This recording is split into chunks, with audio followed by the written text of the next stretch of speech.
So look at this, dude. This is a girl saying, "Men, be honest. Why am I still single?" The it's like nice, good. I like this very fun. I changed my I have a VPN set to Flappers, so if you look at my location, it says I'm in Burbank. But yeah, I was looking into a lot of that earlier, and another like yeah, it's just crazy.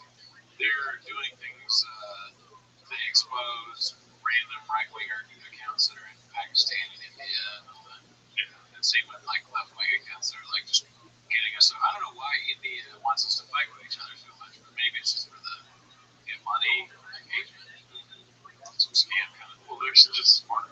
I mean, we do this because we hate Brendan Schaub really well.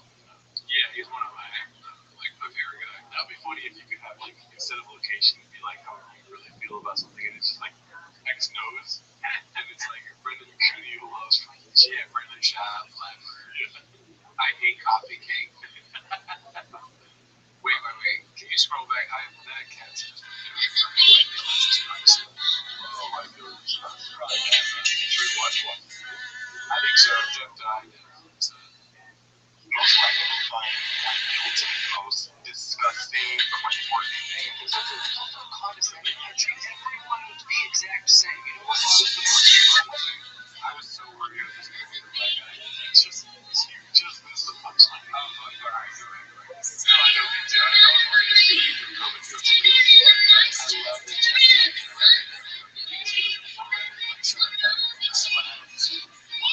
exact same. You know what bothers me most? They're like the ones why aren't you? This is talking about you're not special, dude. Like I treat women and any race, any sexuality, everyone the same. I think that's the most respectful way to do it. You're not doing anyone a service by feeling sorry for them or treating them differently. It's funny that he was talking shit about Mark Maron for treating him like shit when Mark Maron treats everyone like shit.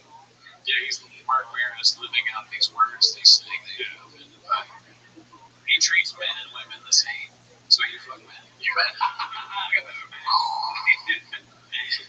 You know, I feel for Jeff Dye in some ways because remember I sent you and Alan a tweet about him and he's like some comic, I don't know, I can't remember their name, but he tweeted Jeff Dye is like horrible, he's the worst comic ever, but then Jeff Dye sure he had some screenshots where it's like, hey, I love you, Jeff, which is pretty stupid. It's like a guy's part. And that's lame because I got the I don't know what they're going to do with Jeff Dye. What I screenshot was the guy had said he has a toupee. And so somebody wrote, well, what about the toupee? And then Jeff Dye goes, that's real. Smiling face. Now I'm a bald man. Yeah. Okay? And I can't, it's not in me to make fun of it. I'm a bald man. But I'm going to do it anyway. So that happens. Oh, look how big it is. It's not cold. So he's probably not wearing the toupee. Oh, wow. Right. So he wears the toupee. Yeah, he said it. That's disgusting. Here's the thing. Toupees, I thought it was real. So I think, okay, cool. Good job, Jeff. You got this. I'm not afraid of it. But you're right. There's some toupees. First of all, toupee sounds like something you use for French Trump. And then we hear fresh toupee. You know what toupee was the big thing. Like, with all that's what I think is gross. It's gonna get like, imagine how much you sweat, you get hot, you get this hot thing on your head, and you take it off, it looks like a raccoon. It looks like something you pull out of my ear, rubbing my ear with some bone. Yeah, see, that's gross. But I don't want to hate on him for that. I get it. I want hair. But toupee is just not the way to go. But it worked for him. Why would you do that? Don't tell your openers that. Hey, the opener. I mean, like, what is it like for a woman that goes to like a different guy? There's nothing to it. Yeah, I mean, you take it up, it's, well, whoever gets it.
sex with or what their genitals are. Most black people find it. Yeah. I mean, another thing I was gonna say is how does the comedian know that Jeff Dye has a toupee pause? Why is that? Where are you going with that guy? You're getting toupee was a pause. What kind of it's not that great. If God doesn't make mistakes on how our transmittal force is the wrong side, he's just drifting off the whole right way. Every take is he's gonna try and do that. Oh, dude, I did do some research earlier. Did a lot of research actually. My fridge is actually normal sized. Just kidding. Oh gosh, there's a couple shows out here. Oh yeah, December the weekend of December 2 weeks ago. It's expensive. Yeah, that's way too much for that's what I'm saying to people. Where is it? Irvine. Hancock Fire. Not that far. But I mean, what would the event that we would do there? What event would we do? I'm not okay. First of all, what events are we gonna do? You're not gonna harass. I'm not gonna harass at all. I don't know if that's where you're trying to lead to. No, I don't. Man, I can't. I would literally just go and then bottle up all of my emotions and then do it on a podcast. I would just take it like that the whole time and just be quiet. You will have a sign that just says like Jeff, Steve, George. It's the roster of my guys to see. I mean, I wouldn't do that. Yeah, I can't. I don't really want to make fun of it. Like, it's just so funny. I do. Yeah, I mean, I guess it's the funniest thing of all time. When I saw originally, I think it was the first thing I saw was Too Lazy to Try, and it said like Akash in a beef with Fresh and Fit. I go, I gotta go fuck what Fresh and Fit thinks those two good. And then, but I put it on because it's too lazy. I'm not gonna not watch it. Too lazy to try. What am I fucking unique? So I go, be surprised. Yeah, he probably watched it all. So I turn it on and it's like Akash's wife is simping. Roster went out and it's like that Japanese thing. I can't believe how funny this is. It made me like the French. Brought joy into my life. Very stressed out at the time. It's a great thing to go right I'm always with. Obviously, well, I probably can talk to them. So confused. Because they're trying to get our mind on the MC problem. And they kind of think that this would work, but this fucking work. Yeah, Trump really wants to get our mind on that he should be doing something like being a spirit, right? And modern because that's what we lack at, right?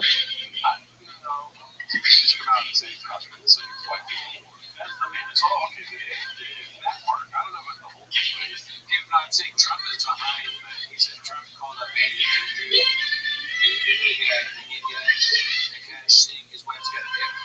Tell him to stop hitting the couch and start hitting his wife. That's Trump talking about it. But he set up the things. His wife's got to pretend that she's a whore. Get the pressure they Byron hit. Say that. God willing, it's going to be really bad.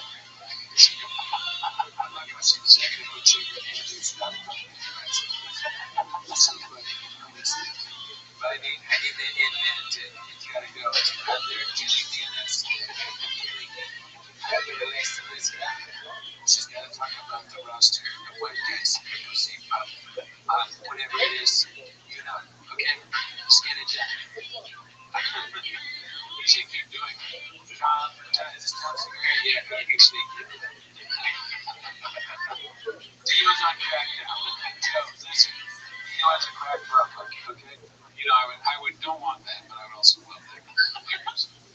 This guy Jeff Dye has a GoFundMe, okay? He's asking for 25 minutes, and he's trying to he's a real comedian. He has a toupee. Hold on, John. Sorry, I'm laughing too much.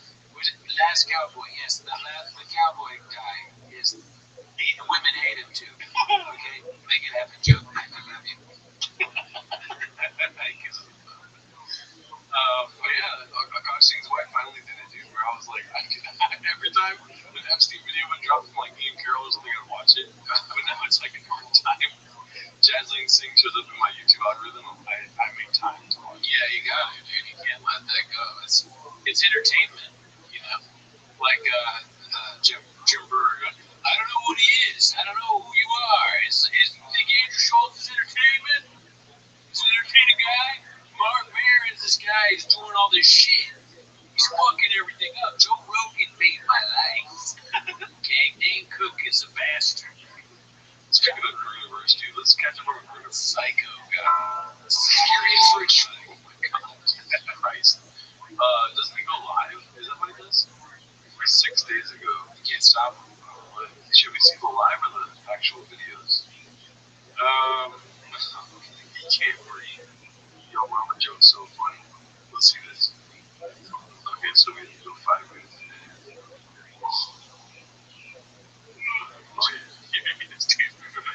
Doing the standing bit. Oh, yeah. He doesn't help her. It's like our show. Yeah. Oh, man. Oh, let's see him find out. We should check in on him every week, dude. We should message him. Hey, show. Write a comment. Say, hey, first 5 minutes on the audio. It's still Big Tree. That's a little later, leading up to that. My popular demand to the point where you can't recognize today in Naples, Florida. Somebody said, Terminator? My father-in-law Herb is going to be here. We'll get into all that. So, just a quick update. This is how I'm seeing some more. Really good time. My in-laws are visiting. Oh, he's in his own world right now. He has his like things. He's deep in the Brunoverse right here. It's a little too much Brunoverse. Yeah. Sometimes you get a little too much Brunoverse. Yeah, you wouldn't think it, but it's true. Let's see. Do you want to hear any voicemails we got? Well, today on Jim Brewer, we got Dell and then the Urbanator. My father-in-law and a fat guy named Urbanator. But yes, I do. Alrighty, let's see here. Let me go full screen. We've got 2. Oh my god.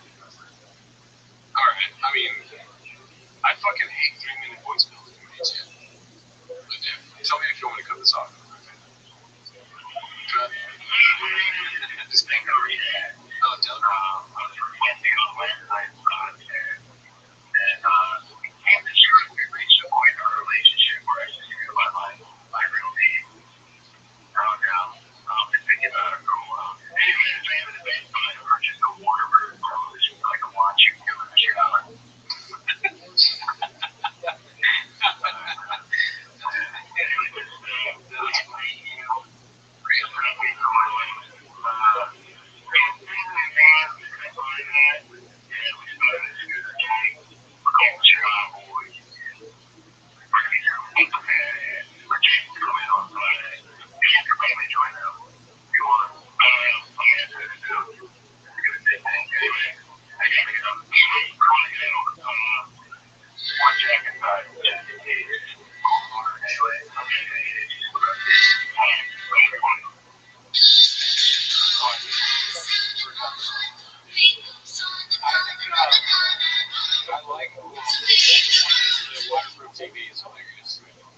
also like that is the idea of the listeners and McCurl and stuff. They do hang out. They really did hang out.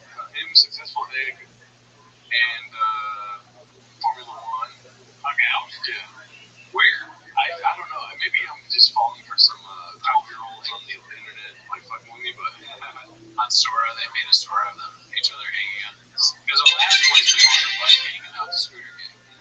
Oh, it's fun too. Every once in a while, I pay attention. But yeah, shout out to you, Duckle Redact. We are both larges.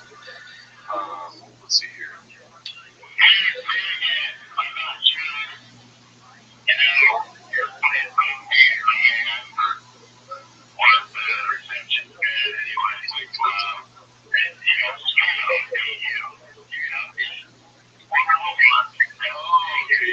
He's leaving the same message. I think he accidentally thought that he didn't leave that message because his phone was still on. Right. Maybe at the end of the other one, it's pretty funny.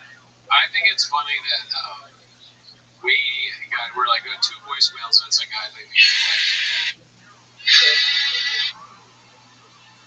Okay, Okay, there is a limit to the voicemails. 2 minutes and 43 seconds is your limit. See how much we love you guys? I've seen voicemails longer than a minute after I made my whole scene, and I still did. You didn't get out, but I will stop. I swear to God. Stop. Voicemail? Oh, yeah. Jesus Christ. 2.5 minutes of my heart saying that's all. But shout out to you, Doug, already got kicked through the voicemail. Yeah, that's about it, right? Yeah, that's it. All right. See you next week on the Patreon.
Always join the Patreon, join the Reddit, join the Discord.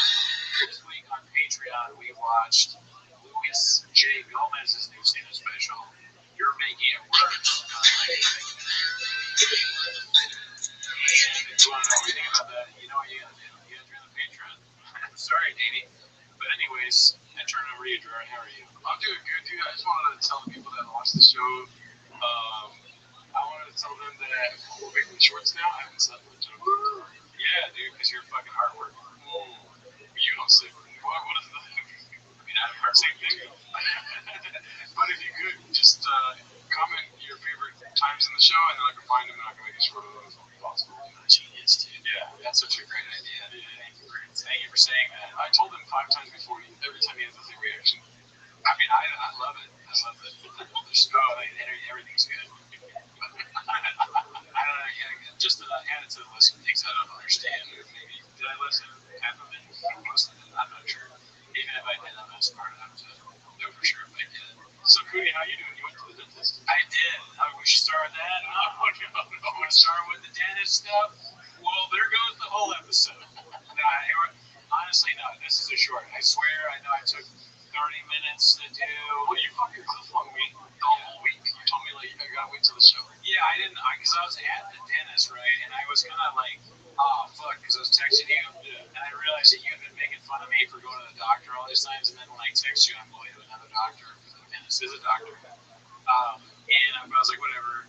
And they reminded me that we had been saying for a while that the next time I go, I was going to ask my doctor his professional opinion. He sees teeth every day, whether my teeth are small or not, because many of you have said my teeth are small.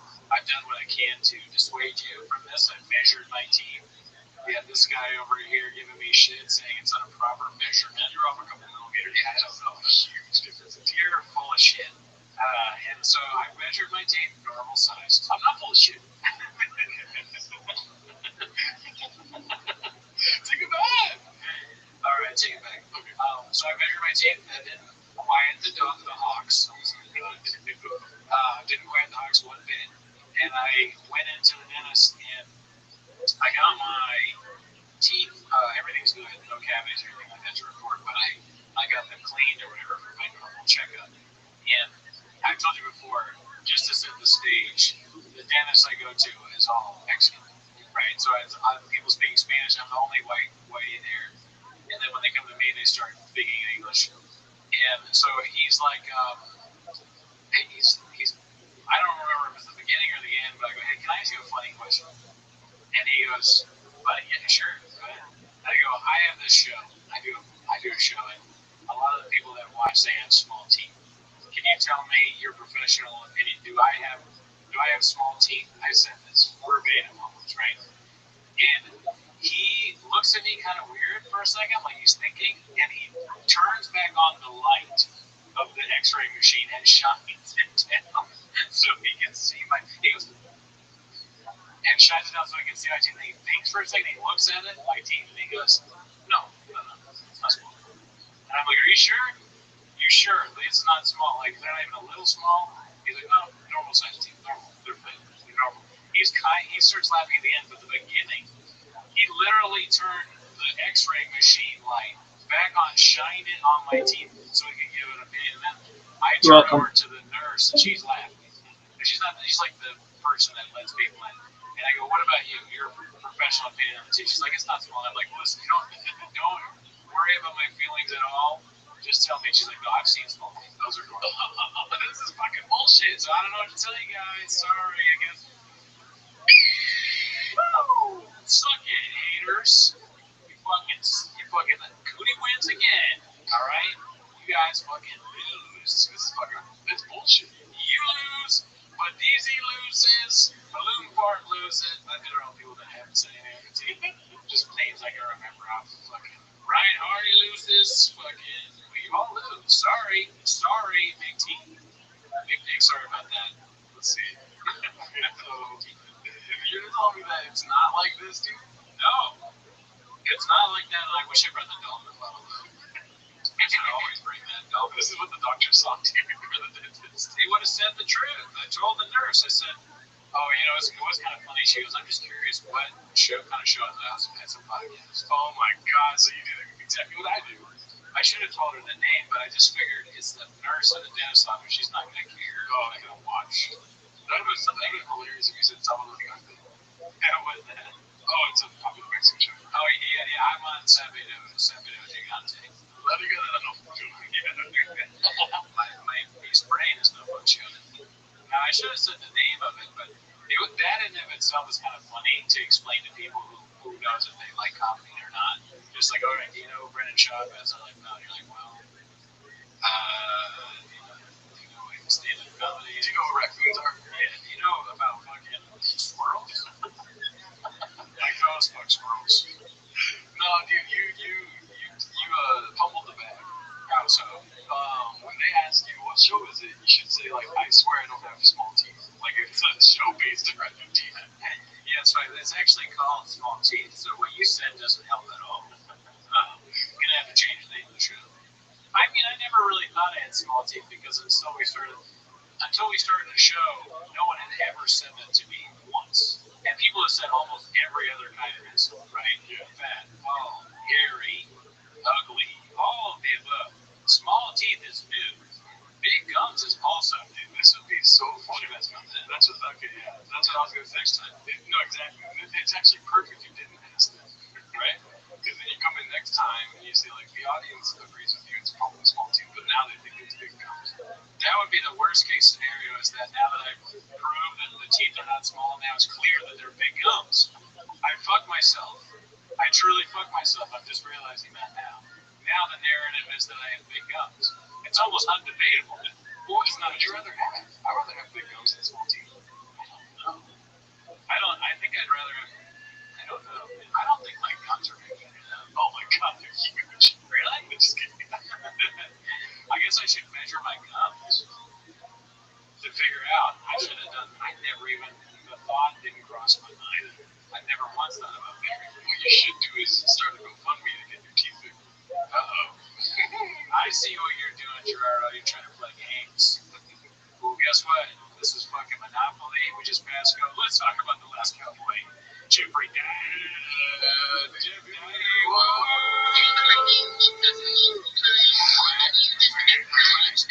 I saw someone say because he obviously Jeff Dye is getting some trouble lately. He went on Joe Rogan and he talked about how he hit being in woke Los Angeles and constantly doing things. But I have not watched it. However, he had some backlash from that, and he started a GoFundMe to move to Austin. He got even more backlash backlash from that. And one of the things I saw was, I think it was Ron Funches said, I will not miss his cigar smoke on the patio of the comedy store. And that made me laugh. Damn, dude. That's what you hear. That's the last thing you hear before someone tells you dating is hard in Los Angeles. Yeah, dude. Whoa. Shit, dude. I thought you were going to come at Jeff Dye, and then you hear that, you're fucked. Jeff Dye's going to fucking put you up, man. Oh my god, I do. It is weird. Like, we, especially me and you, the Tweeties crew, and sometimes Bart, the guy that produces for us. Yeah, Bert, sorry, he hates when we do that. But we get these moments where we cover these people, and it feels so good. You get like an ounce of what it feels like to be Red Party. Just like it's, oh yeah, an ounce. That's a good way of putting it. Yeah, we get a little bit of Jules. Now you're under my control. I can do like all the fucking wicked.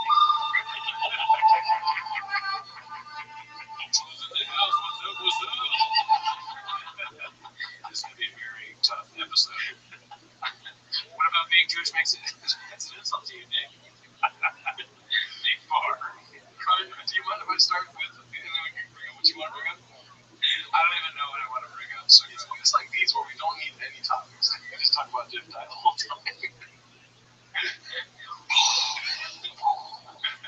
So this comedian Steph Tolev shared something that I thought was so funny, dude. Oh yeah, shout out to Steph. Yeah, let's check this out. Great lady, never met her. I hate to brag here, but Jeff Dye has had me blocked since April 12th, 2017, and I will post receipts. What do you think about that? See, April 12th, that's kind of like almost, is it more than 2 weeks from the Gringo Pop?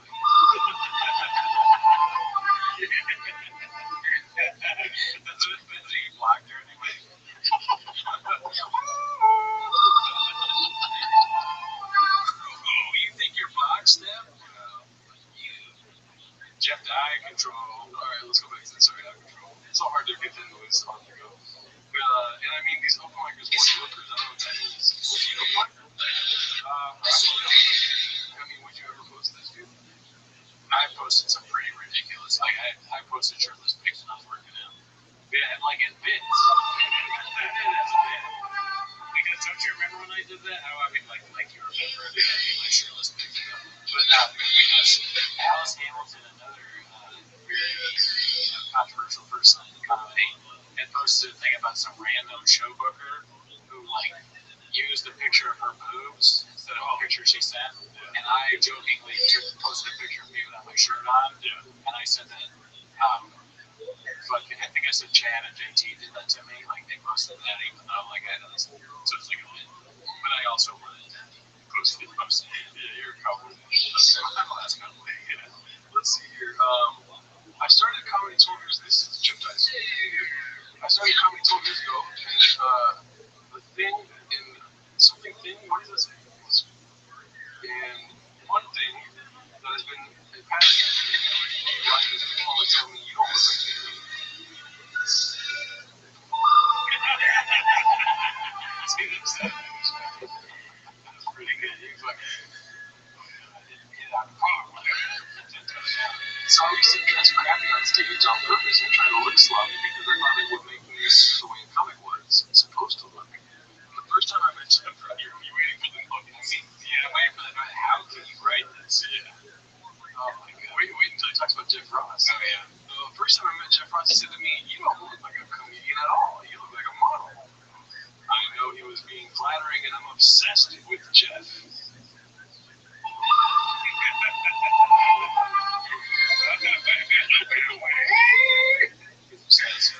Obsessed with Jeff, so it didn't hurt my feelings or anything. In fact, when people tell me I don't look like a comic, it never bothers me or offends me. But I feel like it's similar to the bullshit female comedians here all the time. Female comedians, huh? You should probably just stop talking about females. Yeah, don't you know that they don't want to be called that? Even I know females out. Women don't want, for whatever reason, whatever you think about it, they don't want to be called females, Jeff. Don't you know that? Come on. You said it twice in The Sims. You fucking. Well, he does also address that later. It's a very long caption.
This really sounds like a bit that I would do. You know, like a fake, like one of the many fake posts I have where people are like, "Is he serious?" Yeah. But Jeff Dye is completely serious here. You know, it's also literally the bit that you thought that mine was ridiculous. Which one? My bit that I did where I said it doesn't offend me or bother me. But he's dead serious. Being serious. Yeah. That, like, it's funny. He's writing. You know what? It doesn't make me mad. His stupid small brain. He's furious writing this. And Steph told him, said, to be honest, I wouldn't fuck you, and I've fucked a lot of open micers. Explain yourself. What are you trying to get sympathy for? Being attractive, being on TV, and very confused. This back in 2017. So Steph told him, dude, she fucking, it's a hot move right there. Calling him out. And then he blocked her for that. Yeah. Same anyway. Such a long post. He loves to do that. He loves to make an absolute fool of himself by being his version of sincere. Sincere shit. I love when people do long posts. It's just like I got into comedy a while ago. People used to say that I look like a model. It used to bother me. But then I realized I should be proud of myself. Plant-based diet. And it's like, who is this for? Have you lost your mind? Don't you know the comedians are reading this are going to tear you apart? Do you want to be made fun of? Look at that photo. I mean, he wants to be made fun of. Look at this. Put that hat on and think, well, getting off scot-free. That's why I'm wearing this. I want to comment on this. So you know what a popular saying is in entertainment, right? Like, all publicity is good publicity, right? Yes, there we go. You know he's thinking. I guess so. I mean, once again, we may have stumbled onto one of these hidden geniuses that we think are stupid, but we're the stupid ones, right? He's laughing his way to the bank, man. We're talking about him. He's not talking about us, although he does reply and do messages directly to people. But then those get reposted. Yeah. I started saying, I forget what the saying is. In the vein of, all publicity is good publicity, what do you think is the most recent video clip is about? Don't look at the screen.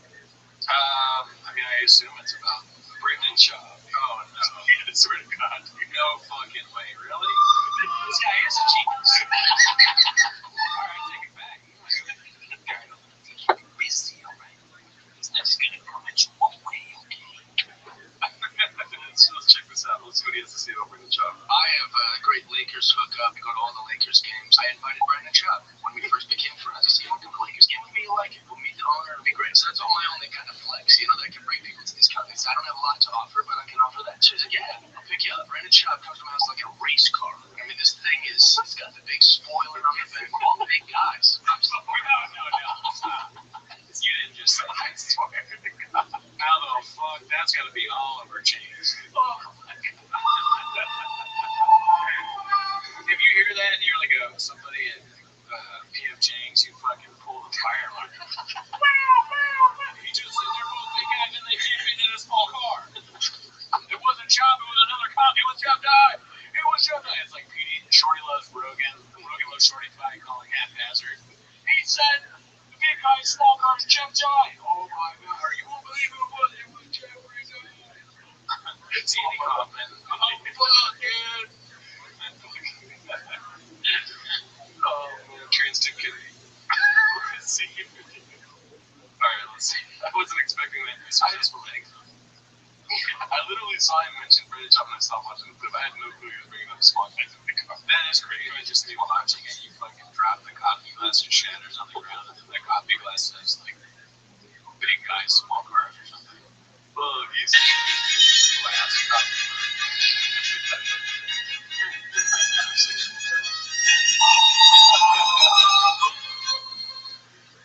6'4", I don't know how tall he is, but he's taller than me. And we're in this tiny thing in traffic on the 101 going to a Lakers game. And we can barely talk. We're both talkers, And so halfway through the traffic, even though we were like new friends at the time, I'm like, what made you think of this car? You have another car. And he goes, well, you're like a little kid. My son loves this car.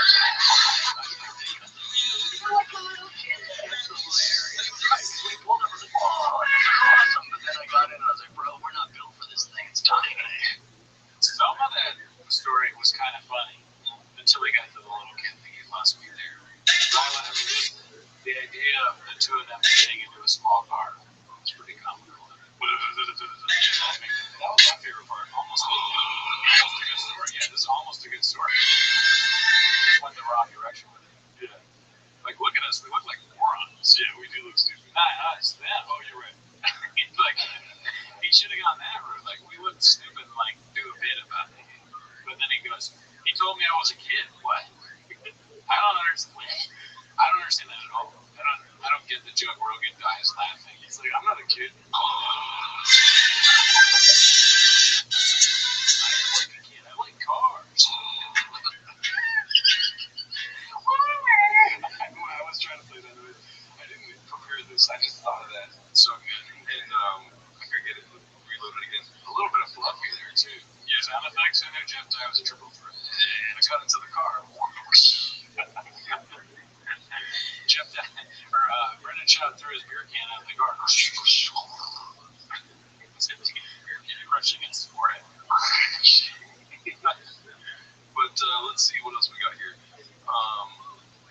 This is so he commented this is the car they drove. Oh wow, look at that. Yeah, there's a pretty cool car. The whole time, I don't know. I mean, if I had a lot of money, that wouldn't be the line pick, but it seems fast. Yeah. Good job, Frankie. I've become the cowboy. It looks fast. Let's see what other stuff he's trying to capitalize on his fame, newfound fame. Never heard of before fame, and never has been famous. Let's see here. Ladies for dating, what's a bigger red flag? Has action figures or pet snake?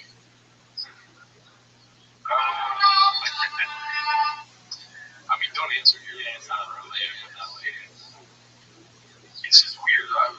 Everything he talks about is basically like about females, women. Yeah, he is one of those guys. I saw someone tweet about that too. I forget who they were. Like, imagine being, heartbroken and wanting to move to Austin over, like, just all you talk about is dating is hard in LA.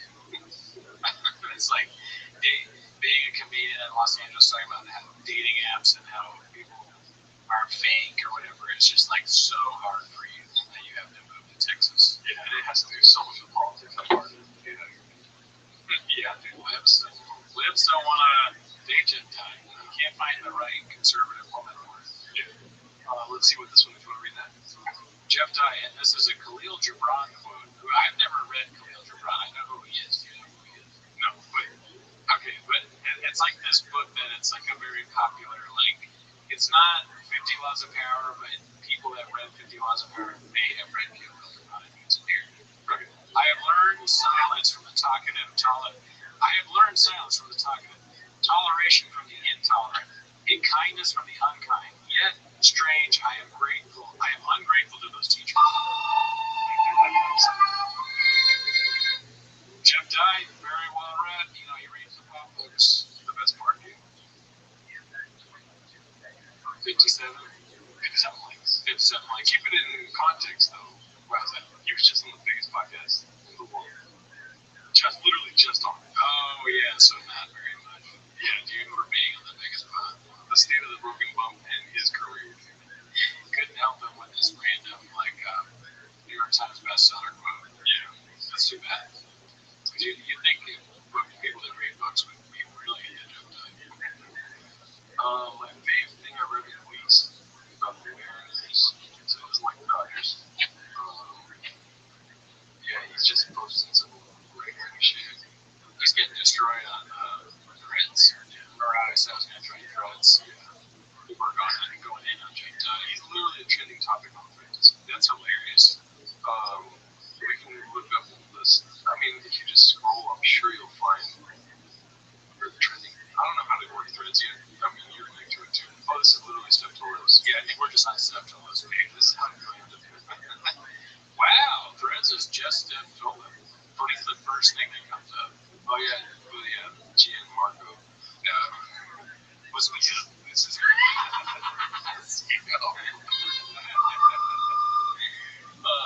Two sides of the same coin. This is in regards to his GoFundMe post. I thought it'd be rich guys would make donations, and we'd all be like, haha, Gavin Newsom sucks, welcome to Texas. I was wrong. Instead, a bunch of loonies online went apeshit and lost their mind. Since it seemed overwhelmingly negative, I took the L and removed the GoFundMe, refunded everyone. For the record, this made me even more conservative after seeing the quote groups it triggered. The problem with Jeff Dye is it's so much funnier than anything I can think of to say. It's so great. I love that he put more in all caps. More conservative. People were mean to me, and now I believe what I believe before even more than they did. Right? Like, dude, you're 10, and then you're getting destroyed by everyone, including Gianmarco Saragossa, or whatever his name is. Look at this. This is what I'm talking about, that yellow trending Jeff Dye. Is he the first thing to ever trend on Threads? They don't even know how to make a trend. Highlight that name. Let's see. At the top, the AI says Jeff Dye faces ridicule and criticism for making Trump look. Well put. Threads. This is ASW here. Oh, hell yeah, another hawk. Years ago, I walked in a green room post-argument between Jeff Dye and a group of lady comics, and he looked at me for some support for whatever bullshit he was saying. And I just shook my head slowly in response, hearing everything coming out about him. Now I wish I had done more. I could have just made a good dummy for him. Yeah, I remember, like, Alan told me this story years ago. He had a Dodgers. We all went to the Dodgers together. And we were laughing about, I forget. I think it was around the time where, like, Dye was hosting which he still does, post pictures of himself and, like, stupid ghosts. So me and Alan used to send it to each other, and, like, the Dye's man strikes again, like, the Dye man, uncontrollable. And then he told us all about this time when that happened. It was in some green room. And the guy was like, bitches, am I right? Mr. Jordan, Mr. Jordan. He's like a moron. I don't know, I didn't even know. I was telling you before we started the show, Did not spirit Garland anything about Epstein, not once. When he says, and also, I want the record to reflect that, with this anti-Semitic culture right now, she voted against a resolution condemning Israel. Do you want to go there, Trina? Or do you want to go there? Are you serious? Talking about all these images on it, My wife is funnier than me. Is a healthy senior who loves to troll. Wait a minute, they attack this guy. Your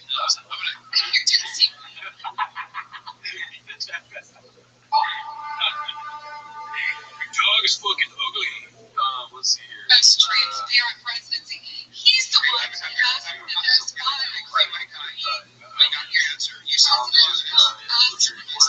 the most legislation.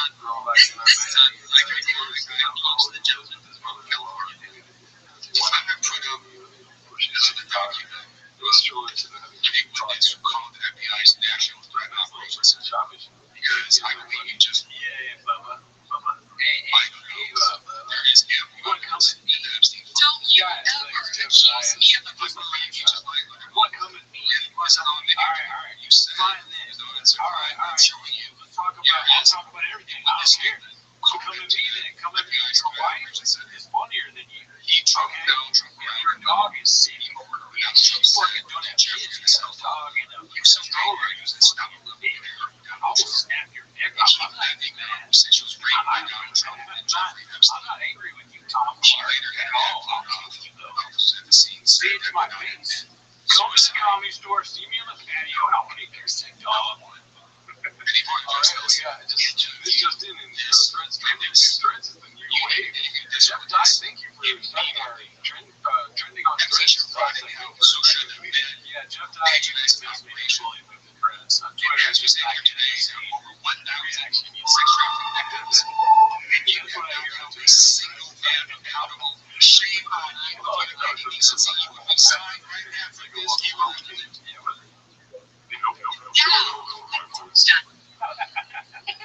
I have these things locked away in the producing hall.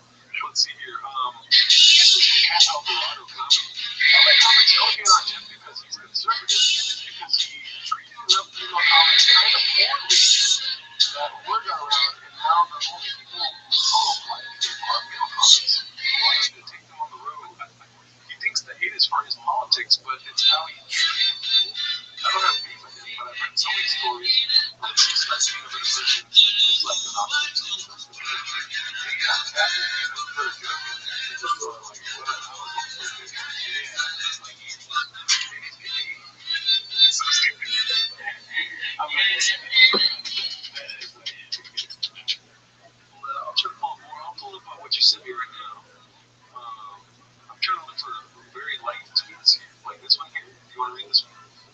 So this is the Kelsey K. He says, I wish nothing but the worst for Jeff today.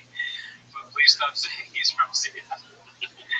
Yes, he's from the area, but he grew up in Kent.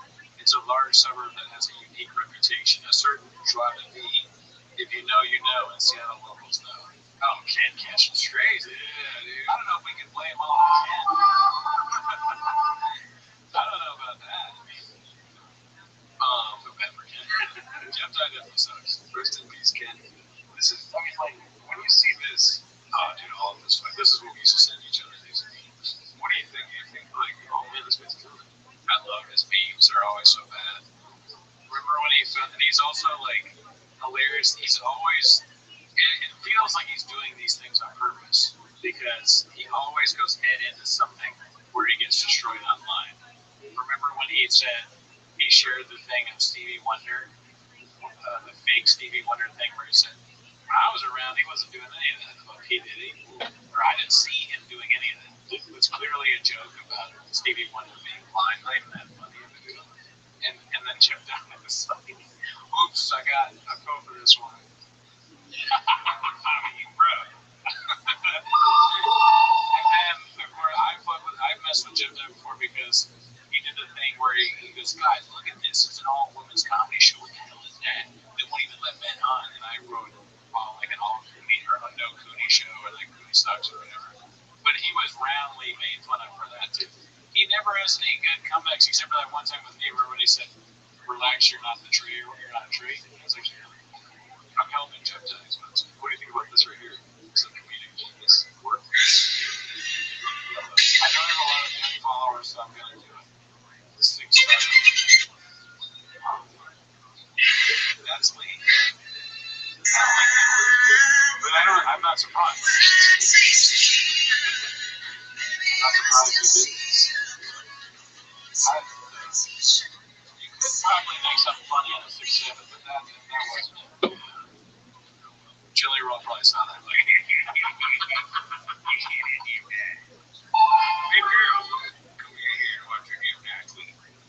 What the gymnastics? Let's watch one video. I love this so much. Heidi Drummond understands Halloween. 1 year she goes as E.T. 1 year she goes as Shrek's wife. 1 year she goes as the old lady. This year she went as Medusa, like a gross, ugly, green Medusa with moving snakes. I love this. Halloween is supposed to be fun and spooky. What is women's concept of Halloween? They always go as like something sexy. Women, you're attractive every day. Every single day, women are beautiful. Halloween, dude, I'm not even curating any of this. Everything's about women. Yeah, it's a problem with something happened. Yeah. I don't know what it was. He's mad at women. Also, I don't understand the before he used it because of the. Yeah, when he thinks about women, this is the piece. That's all I use here. I'm fucking kidding you. I said put on jelly roll. Every time I go with a woman, she got red glasses and red hands. He's like, yeah, he's mad at women. I also, just to go back for a second to the thing he said about the way he looks, like, that didn't cross my mind ever. Like, I was never like, oh, Jeff Dye's so fucking hot. Like, it made me mad that he does stand-up. I absolutely have had that thought. With other people. Like, just another fucking, look at that guy, he's fucking attractive, he's killing it. The guy's fucking sexy again. Yeah, I would never have thought that about Jeff Dye. I just thought he was not a bad looking guy, you know. But I wouldn't hate somebody for being good looking, even though I just said it. I would try to be their friend. You know, I want to be them. Cool. And since when was Halloween about being funny? It's about spooky. Yes. And some people find sexy, spooky sexy. I mean, he's not, well, Heidi Klum is crazy with her fucking dread stuff. She's always doing crazy stuff. He's not wrong there. He's pretty dedicated. Yes, good job, Brendan. I didn't listen to a word she said. I was lost there, so I just said something. Well, it's never about being funny. It's about being scared people. It's true. Yeah, she does. I think she does that, right? That's what she does. The only funny thing is like little kids dressing like Donald Trump, saying like Donald Trump quotes. That's been hilarious. But aside from that, dude, be a ghost or fucking serial killer or something like this. If I was an astronaut, that's terrible. same costume that Rogan had in the clip, to be honest with you. Oh, yeah. I just realized that, though. I didn't do that on purpose. Let's see what else he has to say here. It's supposed to be gross. I don't understand all these chicks that are like always going, it's like, I'm a witch with my boobs out. You're like, that's just a hot chick wearing a pointy hat. Your boyfriend's got an eyeball hanging out and blood gushing everywhere. He understands Halloween. What is women's concept of Halloween? Ooh, cleavage. I love hot chicks. Yeah, what's wrong with a woman looking good last night? Yeah. I'm not following now. This is what the women like to call mansplaining. He's telling women how to dance. Again, Jeff? Jeff's version of mansplaining. Even dumber. Yeah, Jeff's planning. Jeff's planning. You think mansplaining's bad, ladies? Wait till you get Jeff's planning.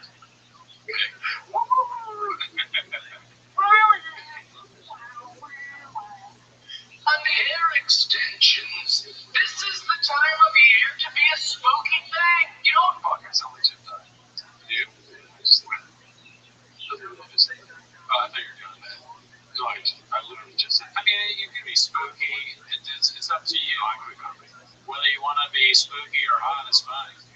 I don't think there's anything wrong with either one.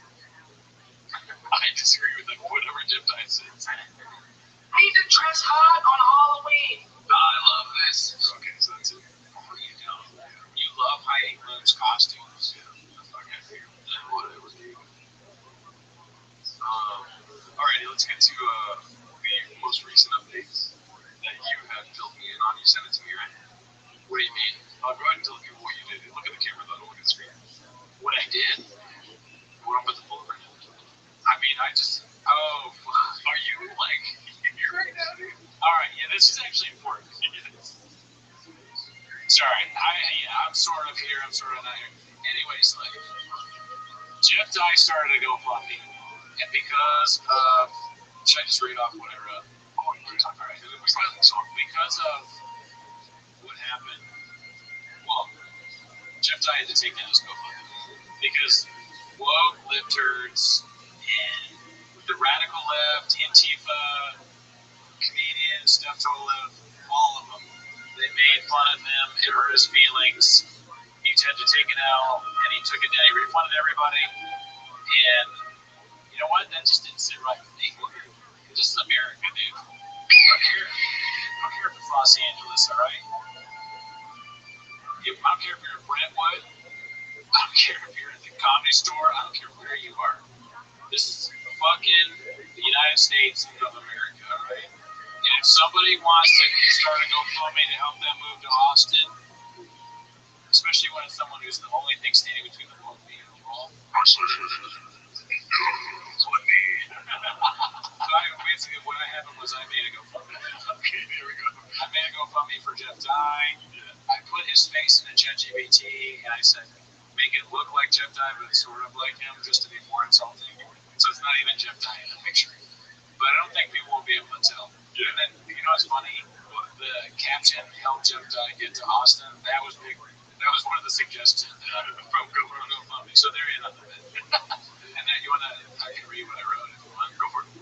I said, hi, my name is Bart Clapperton, but I'm unimportant. What is important is raising money for one of the most important anti-woke voices in all of stand-up comedy, the last line of defense before the woke meets the law.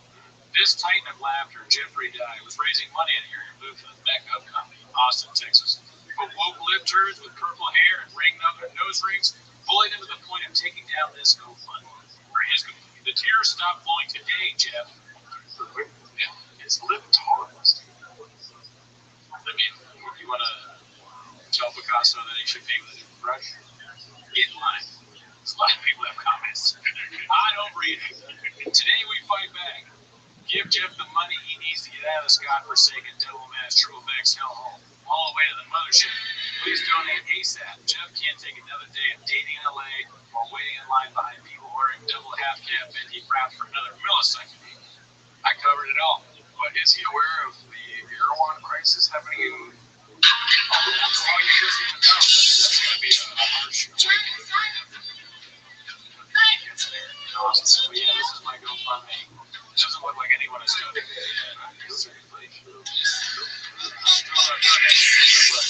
We gotta get out there. We need money for Jeff to get to Austin. He needs to be in the mothership where he belongs. Welcome there. It's definitely a place where he belongs for sure. Nice. Well, hell yeah, dude. That was, I mean, what a week, huh? So many other things I wanted to talk about on here. Really? But no, not really. I might just go back to memes. Oh, sure, memes? Yeah, he has all that. Oh, those are actual memes. These are memes, but oh no. It's raining hard up there, huh? Yeah, man, it's the fucking rain and it makes it so hard in Los Angeles, all over fucking dreary. So everyone is so serious about guns. I like to have a good time. So you click on, what about his Twitter? Are there any memes in there? They're all hidden videos. These are all memes, but they're also good. I don't even know. If we want, we can watch some of his stand-up. Let's see here. I think we're going to be on the wrong side of history on this whole Karen thing. Let's see here. Maybe we should hear these Karens out. I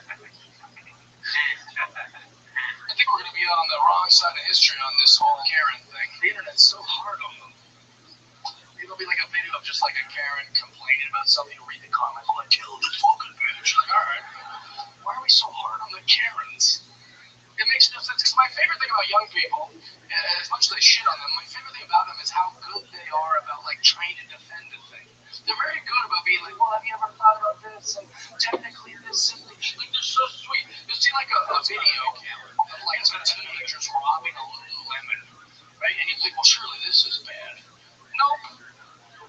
You read the comments, all the comments are like, well, the bigger question is systematically, like, they're probably going to eat those yoga shorts, and really, right, they give all these things to defend it, which is nice, and then there'll be like a Karen recording them, like, they shouldn't do that, they should have to pay for all, and all the comments like, shut the fuck up, Karen! You should fucking die, Karen, you fucking bitch, go Ricardo! I want her hairless and homeless and fired from JCPenney's. Put her address on here. We gotta find Karen. This is a little bit lemon or JCPenney. Yeah, well, he said Lululemon at first, but now they're gonna fire a JCPenney employee. I guess she was at the Lululemon, but she works at JCPenney. He's done research. He knows that females. He knows a lot about women. First of all, yeah, but he knows that women that work at JCPenney typically shop at Lululemon more than other. And guess what, dude? JCPenney's the funny one. Yeah, that's probably it. It's more than JCPenney sounds fun. You're right. You're a comedian genius. I just watched the Eddie Murphy documentary. Oh, dude, I want to see it. Yeah. But so, I think that's funny, the idea that somebody's off their shift at JCPenney. It's like, never fucking, like, never. No days off. Yeah, I feel, look, even though I'm at JCPenney, Lululemon, I'm going to help out and do what's right. I'm going to film something like Lululemon Thief. I got him. Why are we being so hard on Karens? Also, women will all eventually become a Karen, so just take it easy. Do you know that that's what a Karen is? My mom's a Karen. Most of your moms are probably Karens. They're nice ladies who were once, the whole world was at their feet. Everywhere they went, people were trying to fuck them and buy them stuff and letting them cut lines and asking them to dance and fuck, flying them places, right? And then after, 60 years, all of Earth just treats them like they're invisible now. And poor Karen's going, nobody's trying to fuck me anymore. Maybe I'll take this out with a fast food employee later.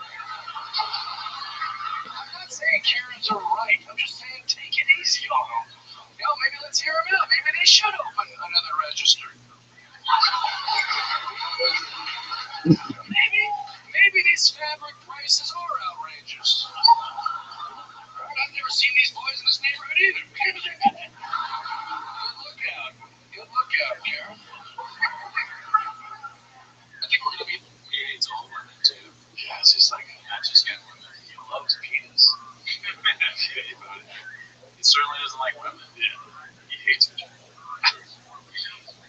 All day for me, he does the restaurant order. What age of woman does he like? Can I get a human no vagina? It's disgusting. Just dick. Extra dick, please.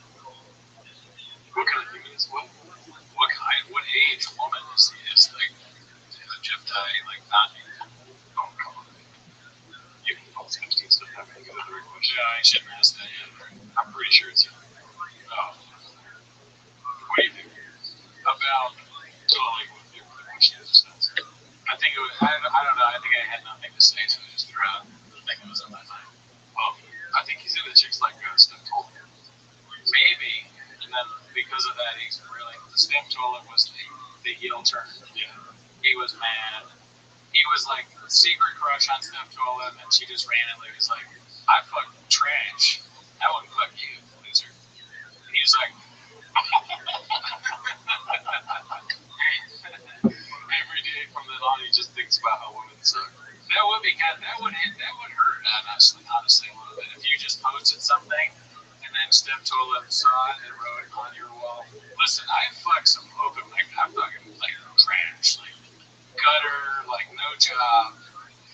Fucking, meanwhile, Chiptide's, like, infatuated with her and thinks she's a virgin, and she's, like, fucking random open, like, there you go, man. I thought Steph was, like, a fan. She just told me out of nowhere she would fuck me. And I'm, like, a loser and other stuff. Now I hate women, I guess. All the young, middle, doesn't matter. All of them are gone now. I forget what I was thinking during that clip of the fucking Karen shit. It's very dumb. Like all the stand-up. He was saying that we need to be nicer to the Karens because of young people stealing. All this stuff is like fucking Fox News or, random zeitgeist topics that he has no real opinion on. And he's doing the Callan thing, We're fighting black dudes, and then bam. Like, you gotta dance. Maybe Callan, his energy is some sort of ghost demon that haunts people. It floats around from comedian to comedian. You're doing normal stand-up, and it's like, I stand up on my pants. Like, yeah. Men and women aren't equal. That sounds good. And you're like, okay, let's see. I'll be honest, man. When men and women aren't equal, I'm sorry if that hurts your little stupid ears. We're not equal. Because equal means the word same. We're not the same. In fact, that's my favorite thing about a woman. It's that she's not a dude.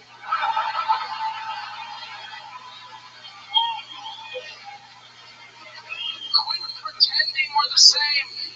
I don't walk around, I can have a baby if they let me. I can't. We're trying to make it. We're equal. We're equal. I'm laughing because I'm thinking of Jim Ty. He realized that not like a long time ago, like recently. He was like, I can't have a baby. He got mad about it. He's so dumb. He's like, I can't have a baby. Women and men are different. We just found this out. Damn, dude. Making me so fucking mad. That's what they do. Well, yeah, there's a whole different America of getting way dumber. This kills me. Yeah, I really hope SNL has you as a host in the near future, Jeff. 24 likes, dude. Because he's saying that men and women are different. This is so old, dude. This is the beginning of stand-up. You didn't see the what's it called? The username of the Jelly Roll.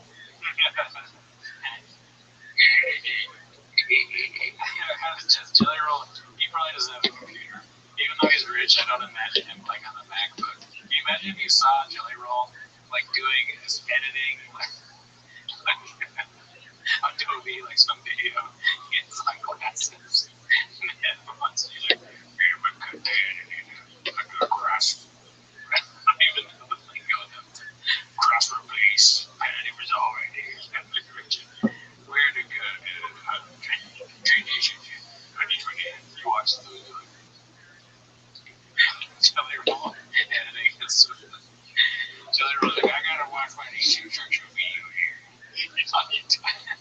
Welcome to YouTube. I'm gonna tell you how to make a 30-second clip of the remember to like and subscribe. Alright.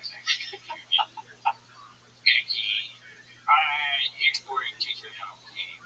I picture him when he's writing a comment on his phone. He doesn't have a computer.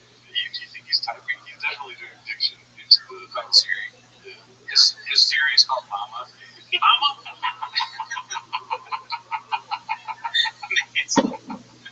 Mama, what can I do for you today, son? That's a southern accent.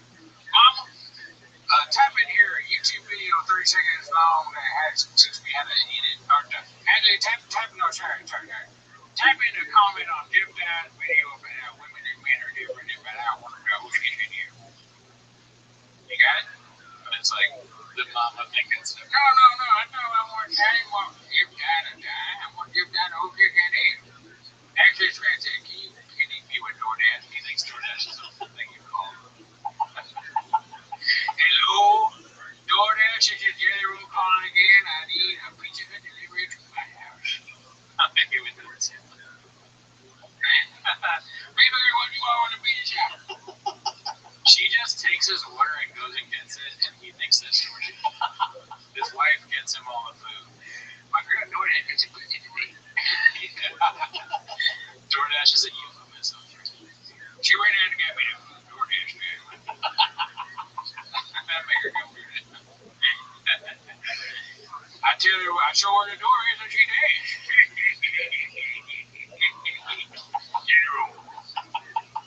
My favorite comedian, you miss. In that breaking.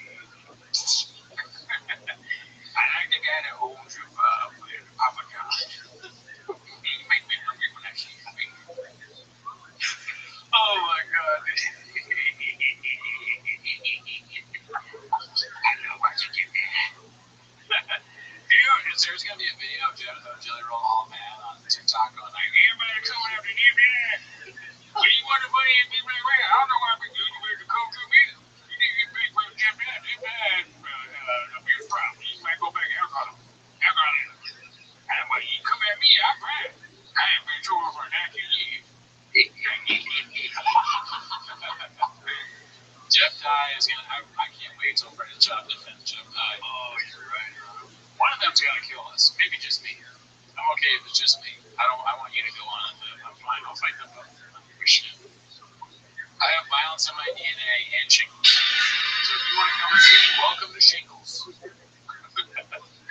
And I was vaccinated, so probably cause. Well, Jeff, or what's his name? Jelly Roll's the one that actually put you in the video. Oh, that's right. I forgot. Jelly Roll put up my tweet. I'll keep Jelly Roll's ass. I'll beat the shit out of you. Are you positive? Yeah. There was something realistic of Jelly Roll. Like, somebody said something saying that he probably needs to get a facelift because he lost so much weight. Well, good. I mean, I'm happy for him. Listen, I like that he lost weight. It's a good thing. Yeah. But all I'm saying is he can't beat me in a fight. Right. I mean, That's such a good picture of him, dude. I love pictures like this. I wish that was me with the grill. imagine your mama roll though. You see this? Yeah. Where's my pizza roll? What does it say on his head? Something man. Certified man, probably or something. No wonder. Let's see what this article is all about. Jelly Roll shaves off his beard for the first time in a decade. Wow. No picture of it. It's like swallowers. I mean, that's still a beard though. Yeah. Let's see if we can go to Jelly Roll's Instagram really quick. Keep going. Jelly Roll straight flex. Finally, I'll sweat.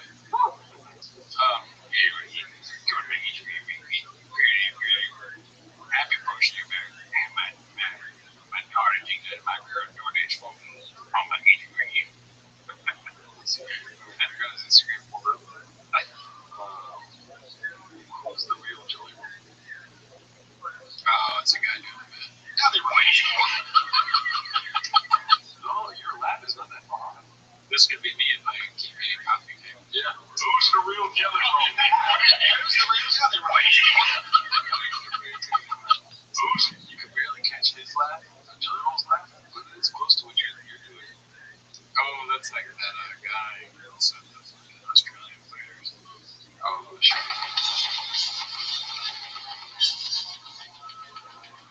No fucking way.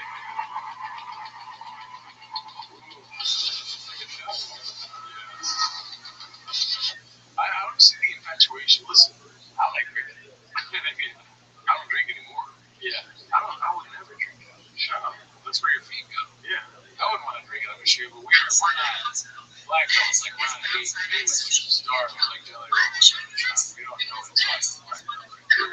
Maybe once we reach the heights, we'll know. It's like that's the last thing you do. It's like once you're going to drink it out of a shoe, that makes you fun. It was all later. Who wants to get better at this?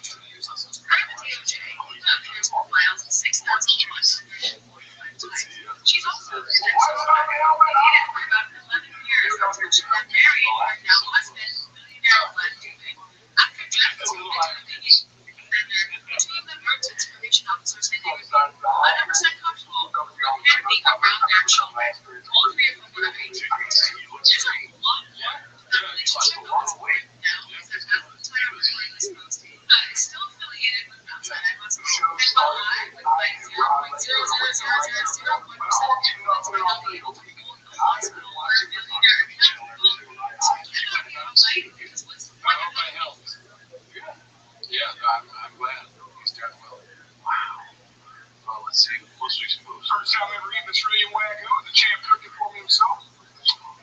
Fucking crazy.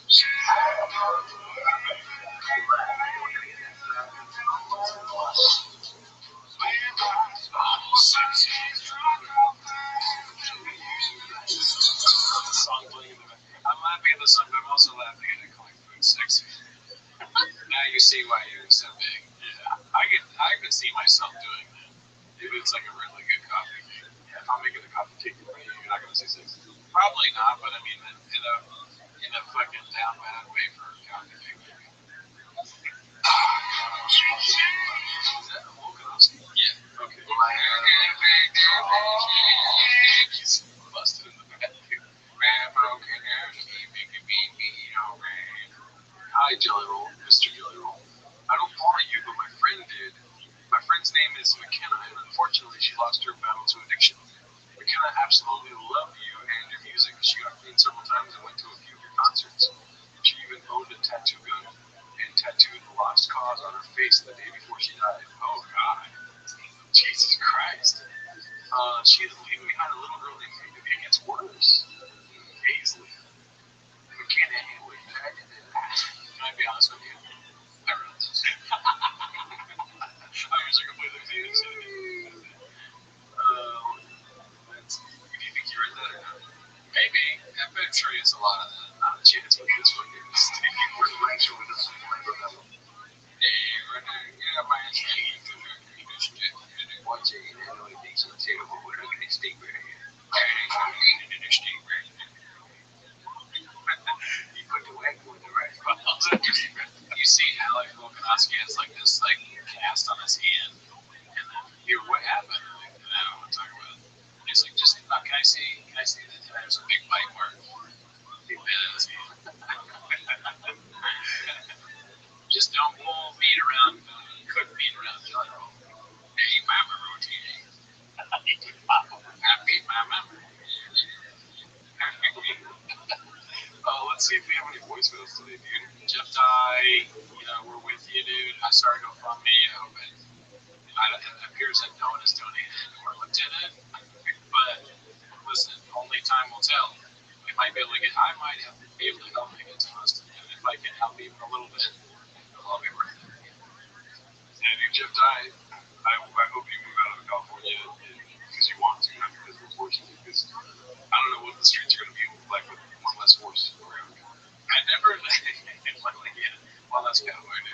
I never know whether it's going to be funny. I tend to like hashtag GOP laughs. I think that's kind of funny. Oh, for the hashtag would scare me. Yeah, for the GoFundMe? Yeah, for the GoFundMe. I was trying to get some things in. But yeah, let me know. Right in the comments is the Jeff Dye GoFundMe funny. Let us know. Blockbuster. It was the worst idea I've ever had. Yeah, that too. Well, we do have two voicemails. One looks like it's from a landscaping company. Oh, but maybe they don't want us to know that. But yeah, it did pop up on my thing as a landscaping company. Okay.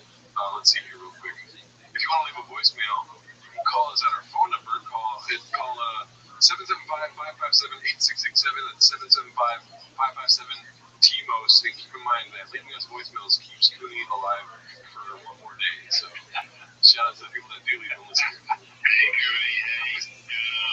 Goodbye, Rabbi. I called you on the English phone. You on the English phone. And I go, but anyway, it's fine. That's what it is. Goodbye. Now, I'm going to be a good I'm going to shingle on my bread.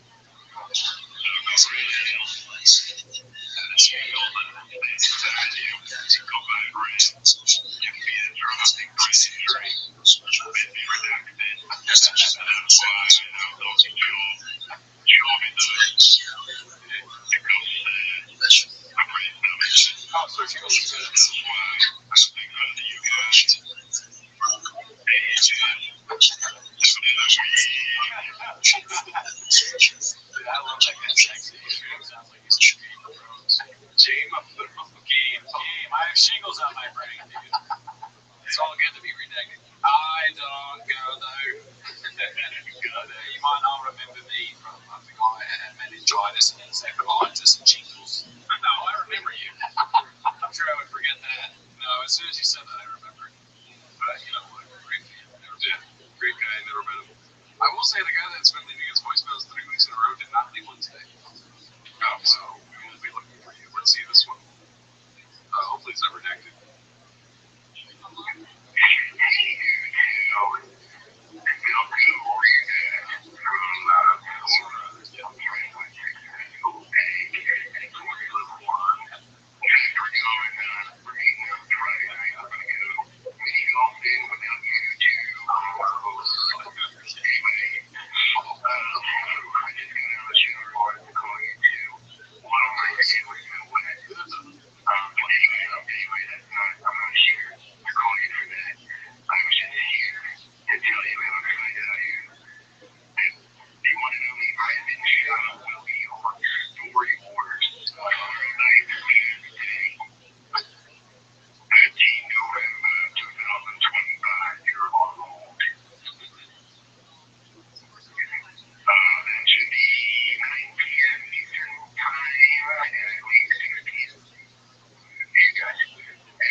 Thank you. Thank you for the voicemail. Yeah, I haven't seen it, but I'm sure we will watch it on live, right? I'm sure we'll watch some clips. Honestly, I watched the whole thing with Bud Easy. What's her name? Janae was there. Mean Jean is her name. That's why I said, she's gonna probably clip this. That must be disrespectful again. Who else was there? I forget. There was like 5 or 6 of us watching it live. That's cool. And it was honestly so fucking boring. Yeah, I remember you telling me that. But the clips maybe make it better because it's short versions of it. There's a couple clips on Chang's that I saw already that are pretty interesting clips. Yeah, nice. I can only imagine. I've not seen a single episode of Story Wars, so I don't know what it's like. Yeah. But it seems like a cool show. It's just the Brendan Schaub. Oh my god, it was just like a black energy of like he doesn't want to talk about anything type shit. Oh, that's so lame. It's kind of funny. He would do that. Nah, it's cool, bro. He was just promoting his podcast, and everyone else is like, "Catch me on tour," and then it was the Brendan Schaub. Like, "Fire the kid, good job, sure shot, yeah. Back Buffalo." And then with Story Wars, don't they do a thing you have to guess who it is or something? Yeah. So he goes, his thing is like, he found a great thing that makes it so that you can drink it when you're drunk and it makes you not drunk. Sure. Or he just gives us things he's plugging. It's really that's way funnier. Yeah, no, like this story is like, this guy got broken up with senior year of high school, so he came into the girl's house and like broke in or whatever, and then chops holds up the rain. They're like, what? He's like, dude, I'm a marketer, magic man. I always sell you. And they're like, yeah, that's really funny. But you've already done that joke. I mean, it's insufferable with his story. It's what his story was. But that he got kicked out of a fucking baseball game. Baseball. Oh yeah, that sucks. Like obviously, those are Jamar Chase. Kicked out of a baseball game. Yeah. All right, well, yeah, great week.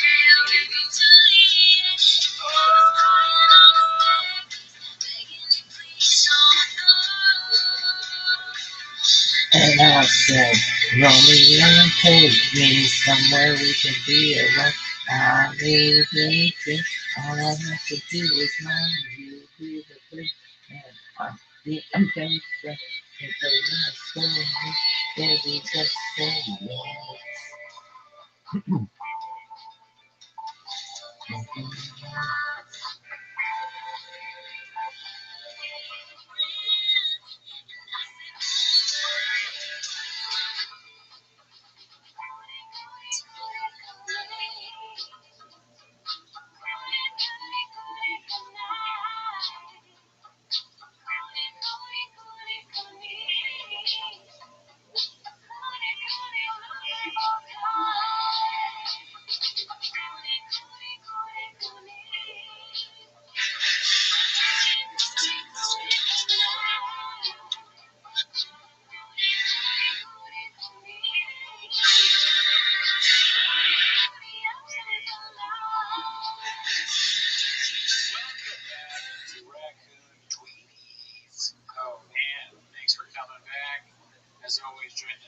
that, join the Reddit, join the Discord.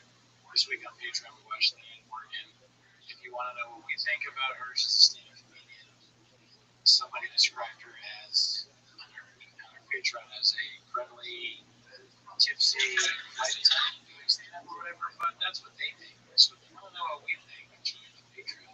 If you want to join the conversation, join the Patreon. Yeah. Otherwise, we don't care.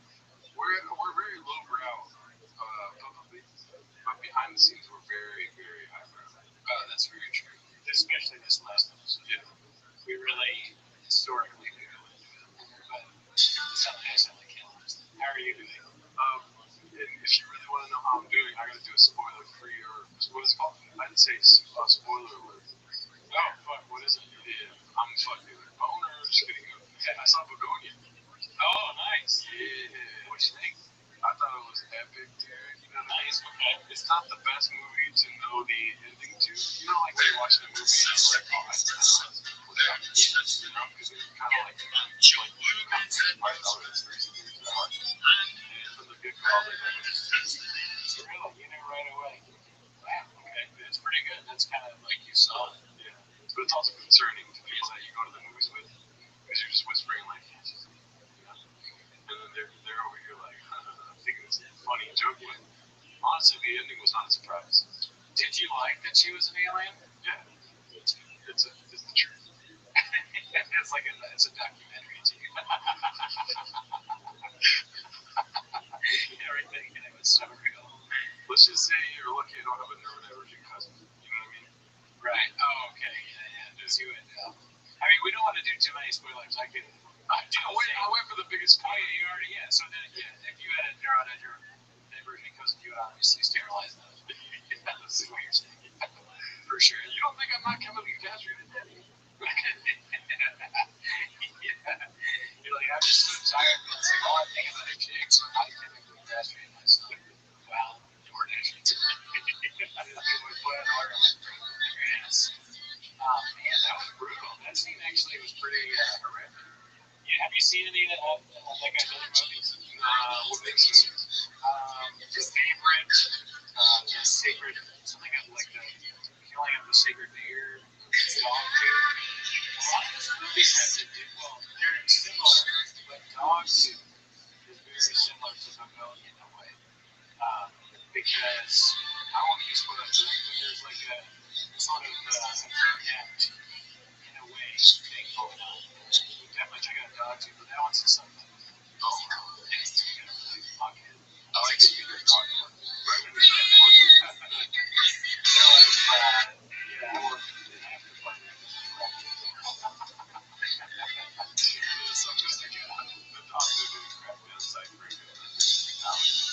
they're bad dogs. They're very well dogs. Yeah, I think the dogs are fun. You should get a dog shit.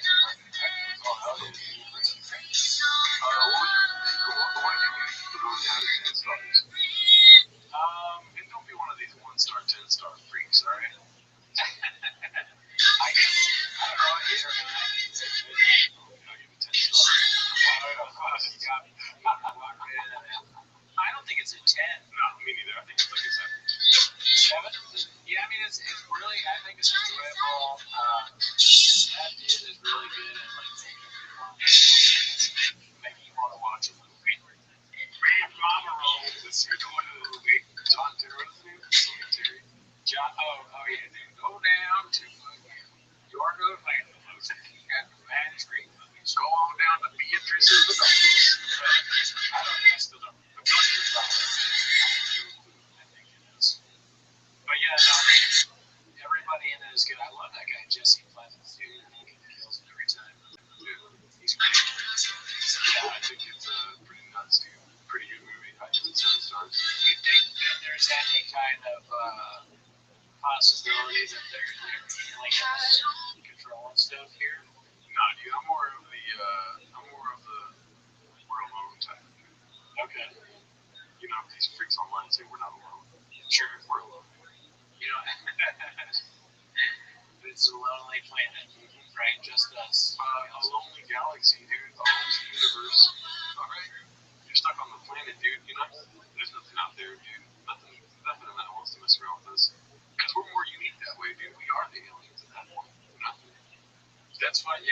never really thought about us being aliens to someone else. Because we're stuck here. We don't really go. We go to the moon. We're thinking about going to Mars. The other planets in our solar system or beyond do not wake up at 4:34. I want an alien to be shot. How long does it take Sean to mention his son's baseball team? Not long. Not long at all. How long does it take him to try and sell like rain to an alien? Right, yeah. Look who the fuck it is. I bet you. Everybody stop what the fuck you're doing. Zoot's in the house. How you living, pimp? You met James McCann. Yeah, no, I'm not lying this time. I actually did. Is he cool as fuck? He was like kind of drunk. All right, so how much does he like me? Is he my biggest fan? I didn't get to speak to him, like properly because he was about to go on. What did you say to him? I'll suck your dick right now. No, he actually like, he's like, "Are you a comic?" And I'm just like, "Yeah, I am." And then he was just like, then he said, "What are you doing standing around? You should have talked to me earlier. I would have let you on stage." He said, are you Amos Gill's cousin?" And I was like, "Yeah, that's like, that's my step cousin, kind of. They're not married, but my step said my like, his dad fucks my auntie," and he just started laughing, and he just stopped wanting to drink, and then yeah, he said like, yeah, that's my interaction with James McCann. Dude, you did it. He kind of didn't want to be there. Okay, baby, and you would have never known who this motherfucker was, but for this pimp. You know that, right? Oh, would have. No, you wouldn't have. You wouldn't have known who he was. I'm the one who said, "Hey, do you like James McCann?" And you're like, "Who the fuck is that?" And I'm like, "He's been on Joe Rogan and killed Tony." You're like, "Who the fuck is that?" I'm like, "He's Australian." You're like, "From where is he?" And I'm like, "Adelaide." And you're like, "I've never heard of him." And then you're like, "Oh, but what? I met him back in the day. He did fucking blah blah blah." I'm like, "Dude, you didn't fucking meet him. You didn't even know who the fuck he was." And now you really have met him. Now I'm 3 handshakes away from Epstein.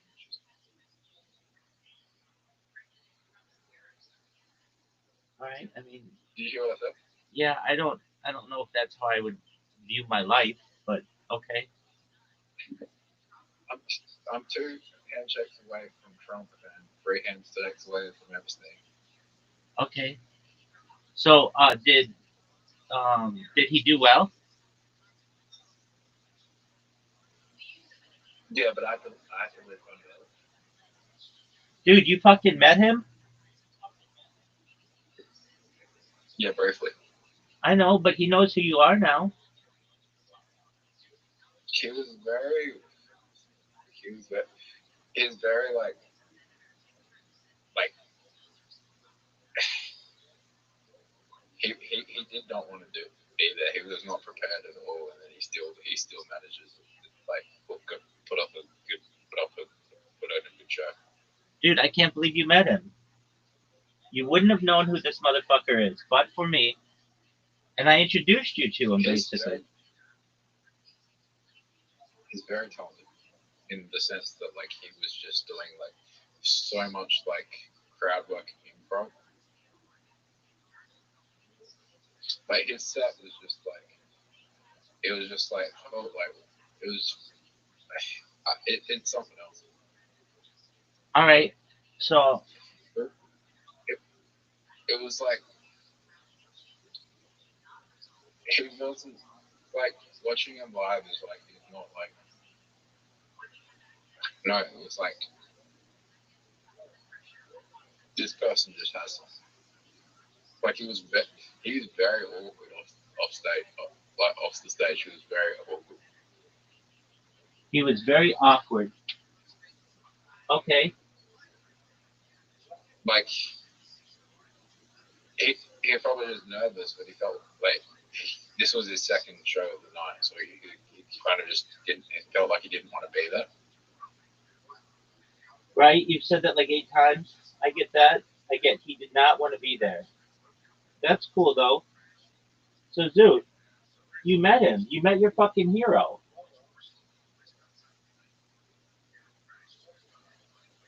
He knows who I am now. Yeah, he does. Get him in the Discord He call. probably thought, Get him in the Discord call, dog.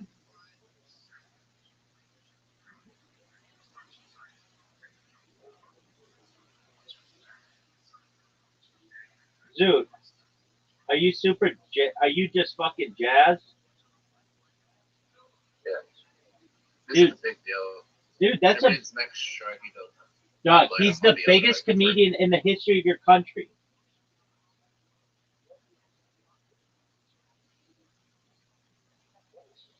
He might be the biggest comedian in Australia right now. Oh, for sure, dog.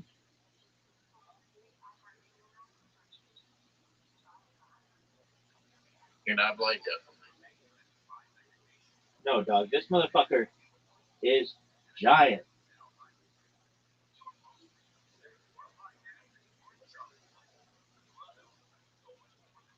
Zoot, are you happy? Yeah. Have you ever been happy in your entire fucking life? Yeah. Dog, that's big time, dog.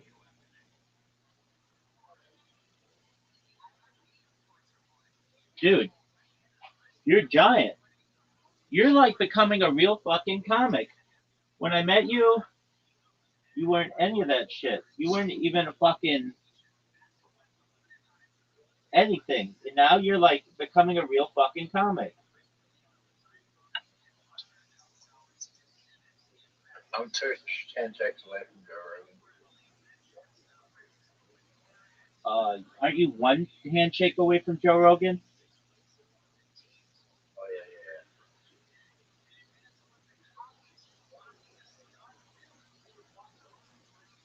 yeah, Dog, you're one handshake away from Joe Rogan. How many handshakes away from Joe Rogan here? I think one. Who did you shake hands with the fan of Joe Rogan? He hasn't been on Joe Rogan, but he's a big time media like personality. He's Mr. ESPN, Stephen A. Smith.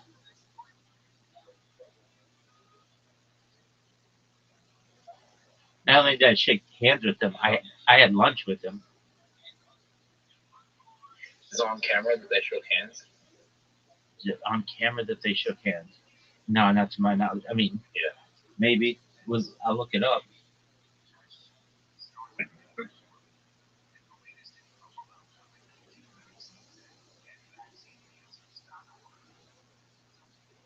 They might. I might get that from the gym and stays in Adelaide. Do you think so? I think he's living here.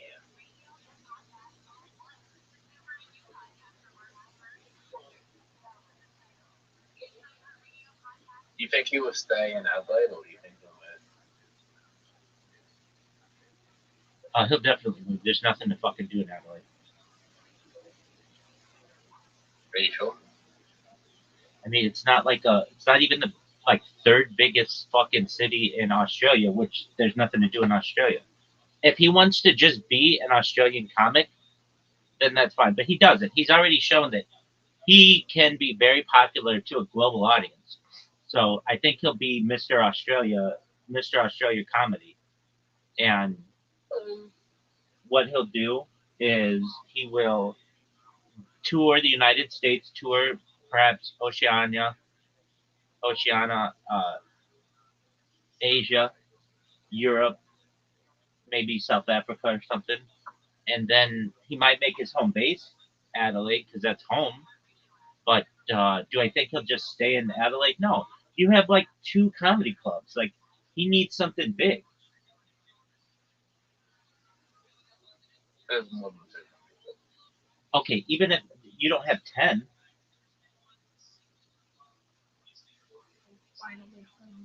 You just got it back? Okay, so you're a married man, right? Yes, I had to do a hangover in Hawaii Why do you call it a hangover? because You're a pilot. You should know I it. don't know. It's a I layover. know, I know. Lily, I understand. I am not in the right state of mind. I just woke up. My brain is not working currently. All right. Well, let me just say, I don't want you fucking flying any of my planes if I know more about planes than you do. Fuck, I'll probably turn on the APU in midair. I'll fucking die. All right. So Well, we're just to turn off the APU because what's it like to be married? it's alright. All right. Are you doing anything I'm for happy Are with you doing it. anything for your honeymoon? We're planning on. We're not gonna go far from home because I've already spent a shit ton of money, like going to Japan, and I had to book another flight from Hawaii to San Francisco, and then I had to drive to Sacramento. Okay. So my Wi-Fi, my power went out at my house. We have a power outage. All right. Well, shit happens. That's why you said you need that $100,000 generator. Yeah, we're planning on buying it soon when I move into the property. All right. When is We're that? packed. My wife says we're gonna move in maybe like maybe a month. Okay. We're gonna finish packing and we get back to our honeymoon. We're just gonna live in this. We're just gonna chill in this apartment. But we're planning on either going to Disneyland or we're planning on going to Europe. I don't know if money is gonna be like that much. Yeah, dog. I feel you. All right. Well, But how I have so much money is my wife's a fucking surgeon. So dog. I don't understand any of your fucking stories. I don't. Like, fucking, I was going to be a surgeon. I was gonna be a lot of things. I was gonna be a mechanic. I was gonna be a surgeon, and I just gave up. I need to stop giving up in life. Doug, you don't even have a college degree. I know. I was going to go to college. I was gonna go to college for being a medic, and then someday I was like, you know what, fuck it, I'm done. Yeah, how old you was? Hmm? How old you was? 19. Dude, you How asked. the fuck did you what? Well, she's in training. My bad. You're lying. Then how does she have money? Let me open time. Let me open time. How does she have money? She'd be in debt. Your story makes no sense. She doesn't tell me anything. Why is my keyboard down? Rabbi, I hear you, dude. I Okay. So let's get something straight, Levi.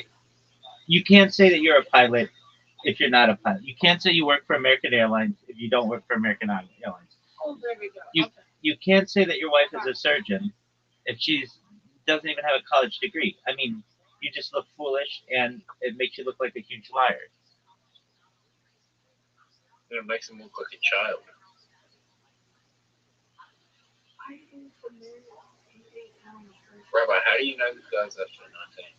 I, he came in and like Sorry? he had a good explanation, and I understand. I don't fucking check IDs at the door. It says if you're 18, you can be here. Oh, I don't really buy it.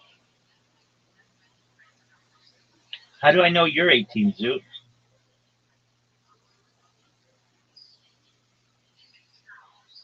I don't know if it's Uh, MasterCard. Have we had an intellectual conversation that a child would, like someone under the age of 18 could not have? I think most of our conversations Zoot, are are of that type. I just got. Some of your conversations are kind of. Hi.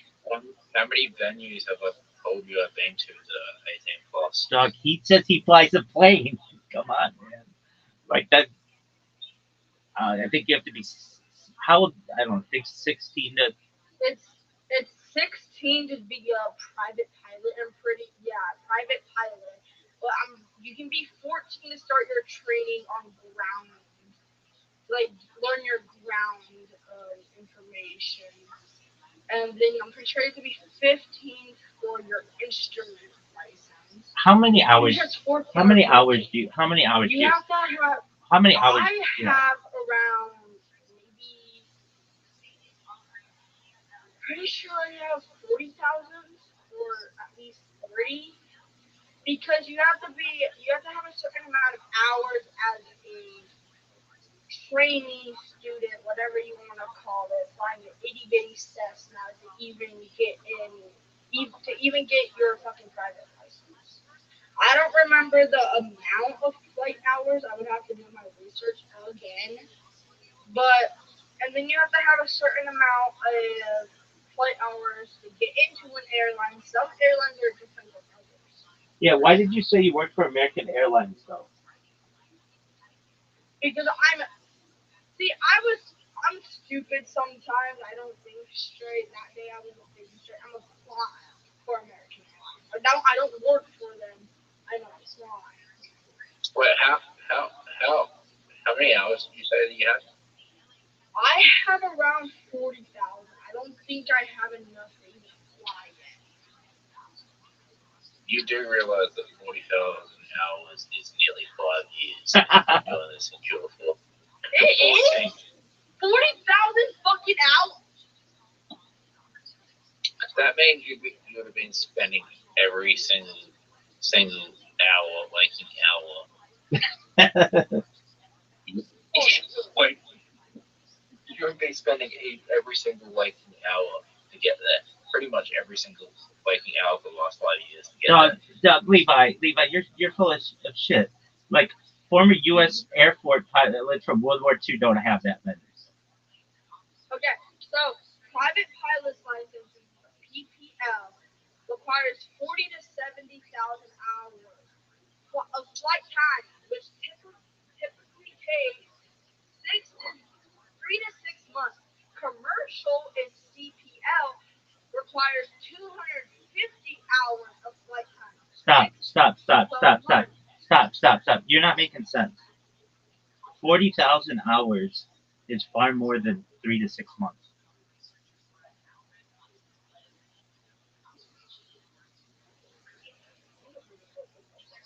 Dude, you would know this if you're a pilot. Well, the FAA is the FAA, Daddy. What's your date of birth? Go. Okay.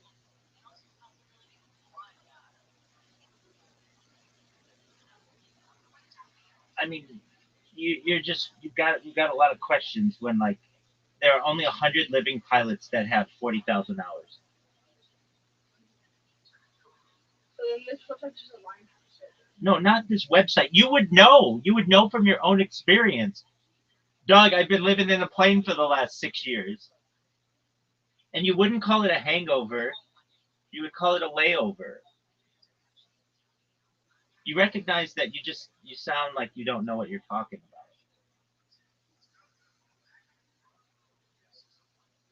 Rabbi, did you know that I've lived 260,000 hours?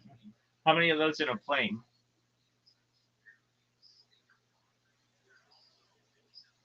Probably about 12 hours in a plane. Maybe 12 to 14. All right, there you go, big dog. No, I probably just got 24 hours in the plane. My trips and all that. Okay, so back to Levi. Levi, you've got to understand, if you're going to say that you're a pilot and you don't know anything about being a pilot except websites, then we're not going to take you seriously. If you say your wife's a surgeon and she hasn't even graduated from undergraduate yet, we're just going to think you're full of shit. You get that, right?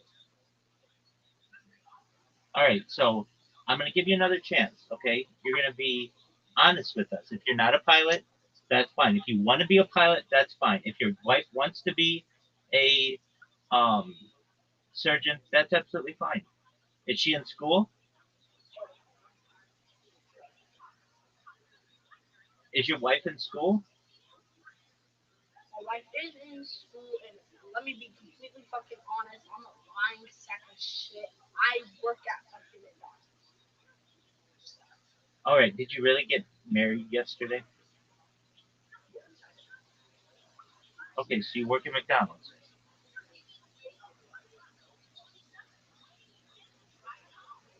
So why are you talking about being a pilot? It's just a big dream of mine. My fucking grandpa was a pilot. My stepdad was a pilot, and it's just like in my fucking family. Most of my parents, and most of my fucking family below that are aviation geeks. It is just I don't have the knowledge. I have sort of kind of knowledge to be a pilot, but honestly, in my mind, it's just too late. You know, you should just give up. It's too late. It's gonna put me 90,000 U.S. dollars in debt to even go to fucking ground school or whatever you call it. You said yesterday that you had money. Jeez, they're not gonna fucking do that. What did you say, Levi? I was just asking to not to fucking interact with me because I'm getting overstimulated. My man, you got to be honest. I got to be honest with you. You have to be nice to the people in here, and you just told too many lies. Okay. Uh, I just can't believe anything that you're saying. So for those reasons, you got to go. Okay. You want me to leave? Yep. Take care.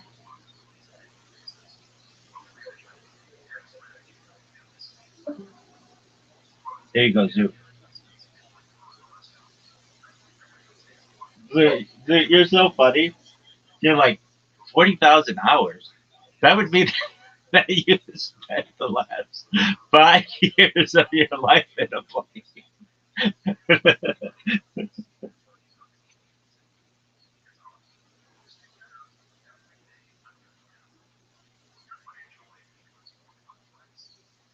That's a long time to spend in the plane.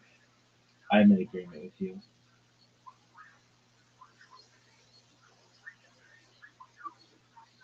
And man, I don't I don't think that um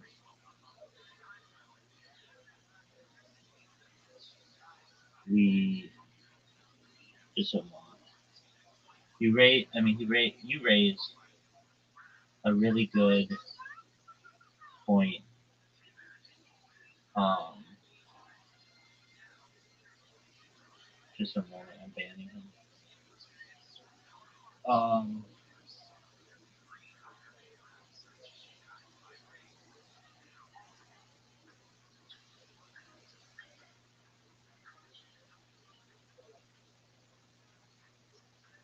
uh it's a really long time to be in a plane. Yeah. There were a lot of questions. I mean, he just joined like 20, I don't know, less than 48 hours ago. Um but he came in and he was like, I'm having to fly to Japan tomorrow. Like, okay, that's fine. But like, if you're flying to Japan, he's like, I'm gonna arrive at the, um, I'm gonna arrive at the airport like 1 hour before my flight. Like, dog, that's like for an international flight, they recommend like 3 to 4 hours. And he's like, yeah, maybe I'll get there like 5 hours early. It's like, how'd you go from 1 hour to 5 hours? Okay, fine. I don't know, but you raised excellent points, dude. 5 years in the air. Your wife's a surgeon. She's 19. Way to sniff them out. So the hedgehog 4 is coming out. Are you excited for it?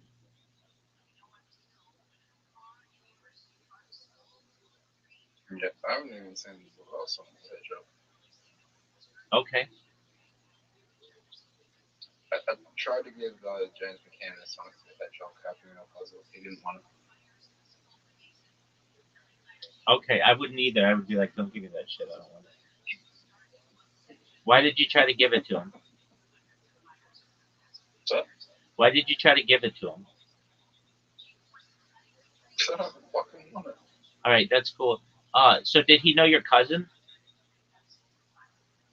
Yeah. That's baller.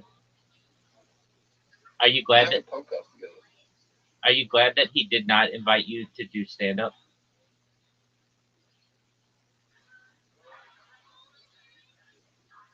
Because it's being filmed. Yeah. So are you glad that he didn't invite you to do stand up? Yeah. Dude, now that you say that person, I don't know. They There's another thing they said which like stood out in my head, which was all right. So he said he was from like Sacramento, and somebody else was in here. I forget who, but we were talking So about. I did. Go ahead, Zoo. I'm not the one lying. Not. The amount of times I lied about meeting Jan McCann, I actually did. Oh, I know you did, big dog. I'm proud of There's you. a good, there's a good chance many years ago that we might have been in the same room together. Dude, that's fine. I'm not stupid. I know you didn't meet him, and that's cool. You met him now, and that's super cool. But this person, whatever fucking Levi, came in and was like, somebody else was in here, and I was asking him about the Super Bowl, and, and, and Levi was like, Rabbi, I couldn't tell you him about. I didn't get to tell him that you because like he was like one of a bump, but like the interaction was very like very awkward. "Dude, that's absolutely fine. You didn't have to. But the next time you see him, you should be like, we're from the same place, but I didn't know who you were until my friend who live streams his life on YouTube told me about you, and then you'll be like, yeah. So he's a big fan of yours. He's seen you on Joe Rogan. He's seen you on Kill Tony multiple times. He's seen you on Joe Rogan multiple times, and he's watches your stand up. And he made me aware of you, and I can't believe I didn't know who you were. But I'm really glad that he made me aware of you because I'm a big fan now. And you lived with my cousin, which shows it's a small world. He's very he's very awkward first. All right. I mean, he was doing a lot too. You're pretty awkward in person too. You know that too, right? Yeah, Okay. this was like the most awkward interaction I've had with anyone, but it was still weird. You tried to give him a Sonic the Hedgehog puzzle. I mean, he's gonna think you're weird. I would think you're weird. If I met you in real life, I would. I don't think we would be friends. Um, not because I don't like you, but you would say something that made me feel awkward, and I would just leave you. And uh, I think most people would do that. But the fact that I've gotten to know you, I mean, probably shows that I should give people more options or opportunities. And I think that we've become good friends. But you would just, if you gave me a Sonic the Hedgehog puzzle, I would say exactly what James McCann said. I don't want that. I'm about to go on stage, so I understand that he felt it was awkward. This is very awkward. Like, oh shit, like he knew who I was. It was weird. How did he know who you were?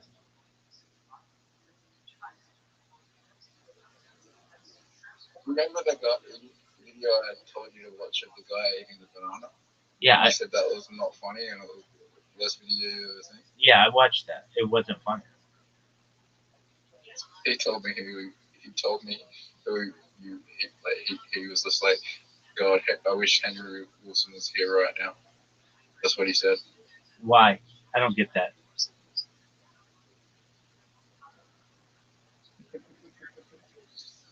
He was doing a shot and like James McCann offered me a shot. And like, Okay. Are you ready to lose?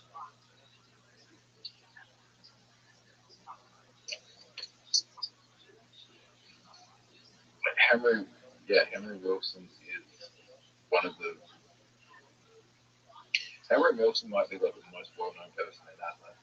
No, it's James McCann.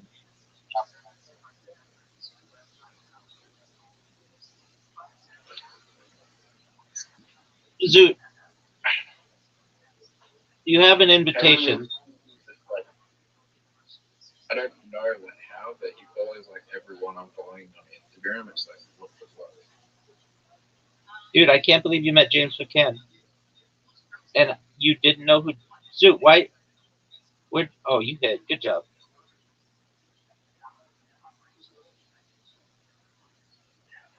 I met James Cannon. What?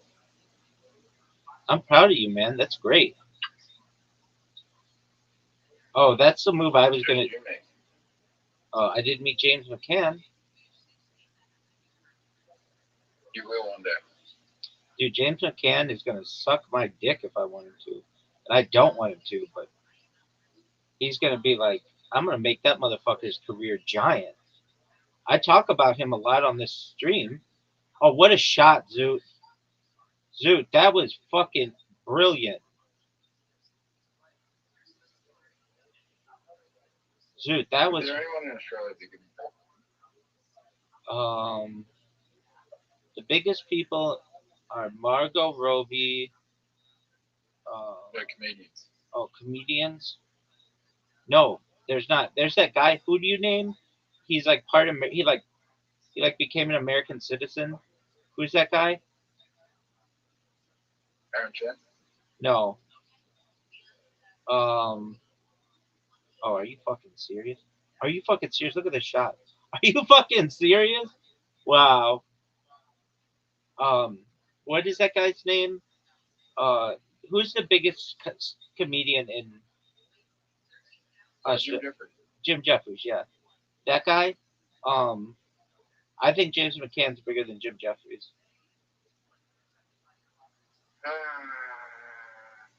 How many times has Jim Jeffries been on the biggest podcast in the world?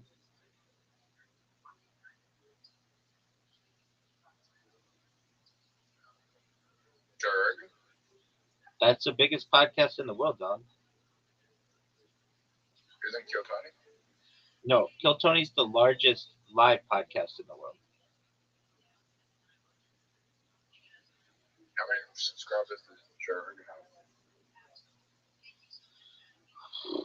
Something like 20 million, something like that. Well, on YouTube, on Spotify, I don't know. Do you think everyone in the world knows who Joe Rogan is? No. Well, who do you think the most famous person in the world is living? Maybe Donald Trump. You think Trump? Yeah. Not Ronaldo or Messi? No. Americans don't know who that person is or who those people are. Like, most Americans don't know who Lionel Messi is. Most Americans don't know who Cristiano Ronaldo is. You would be really shocked to just see like how few Americans know anything about international soccer. Now, oh, what a shot! What a shot! Oh, now, You think, like, you think do I think what? who's the most Google search person? I mean, I don't know. But Donald Trump is up there with the most famous person alive right now, especially because he's really well known in like his caricature is really well known in Asia and in Europe and in Latin America, like, and then he's really well known in the United States and has been for 30 years. And Do you think those Asian countries care about him being on the Epstein file or something? yeah, I mean, I'm sure that they don't think it's a good thing. I don't think they. I don't know. I mean, most of them don't know about it. That's because in their culture is different. It's not as like they care about that stuff, but it's like not as like big of a deal. over in all of those companies.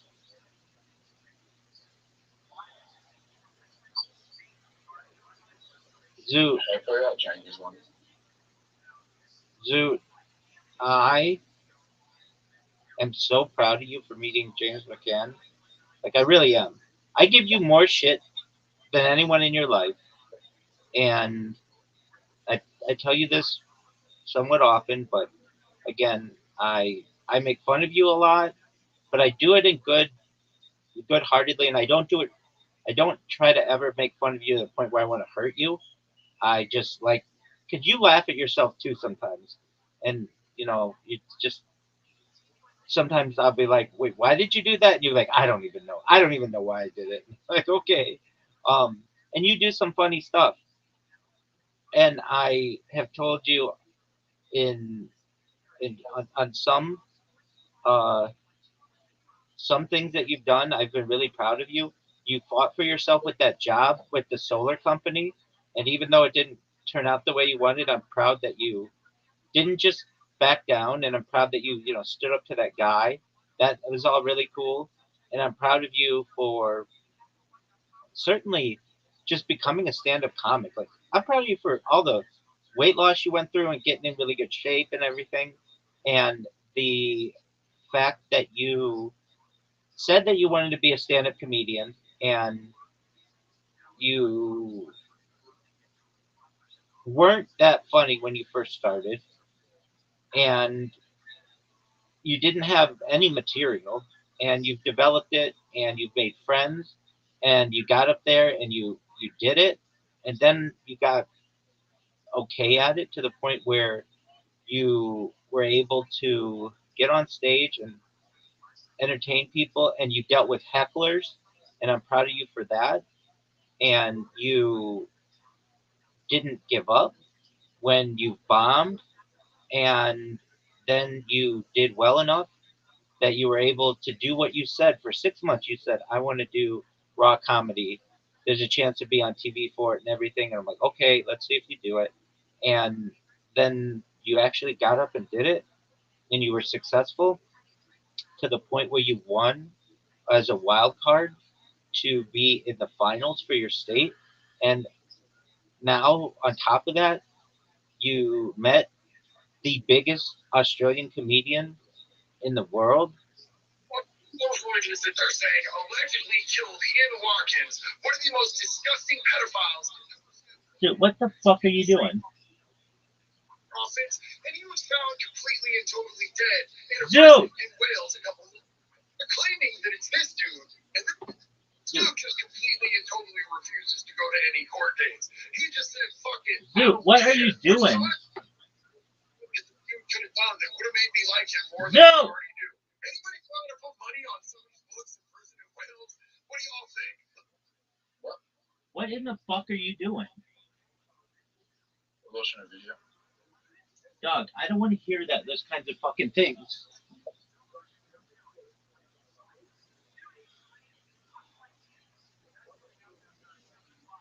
I was telling you all the reasons. I was telling you all the reasons why I'm proud of you, and you're watching some creepy ass video. What a creepy video.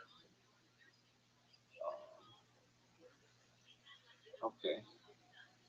So anyway, Zoo, and now you've met the biggest comedian in all of Australia. That's baller as fuck, dog. We're not the biggest.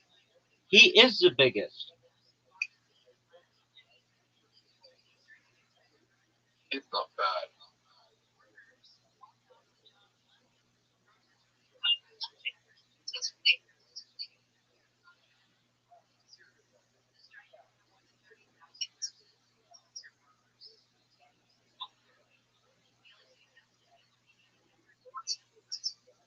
She had a lot of energy on stage. Dog, I can't believe you met him. He was pretty normal on stage. Did he have a mullet?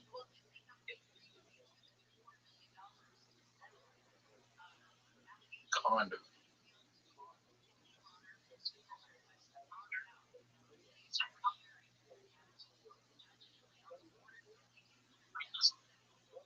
But he looks like he does in the videos. Yeah, he does. Did he have glasses? No, He didn't have glasses on? yeah, he did.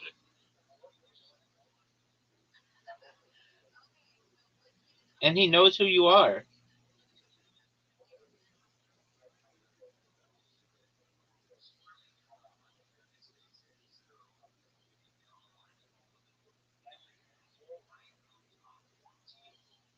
He's not.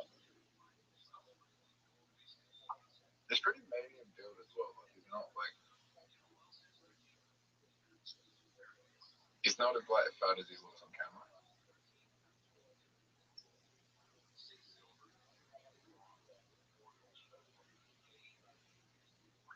Did he talk about Shane Gillis?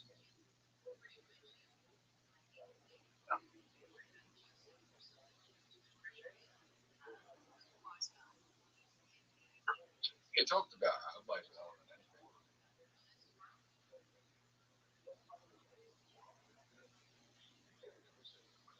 He just talked about like how many massage parlors there are in Adelaide. Is that true? There's 15 massage parlors on Highland Street, and they just keep on up. Like Highland Street's like a nightclub strip, and all these massage parlors just keep popping up, and no one goes in there. No one goes in there. Like, no one knows if they're happy ending or not.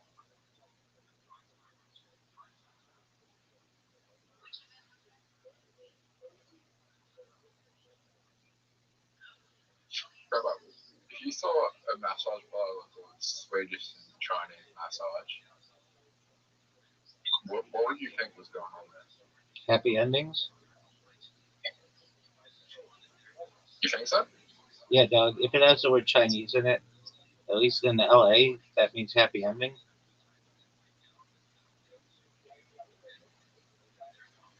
Is that true? Yeah. Um, some of them are offer more than others. Some of them will just jerk you off. Other ones you could straight up have sex with the chicks.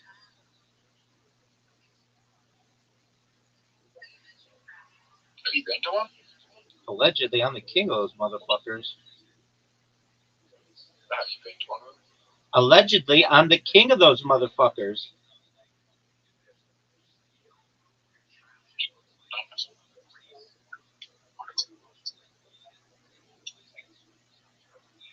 What are they like? They all kind of differ. Um, there are some that are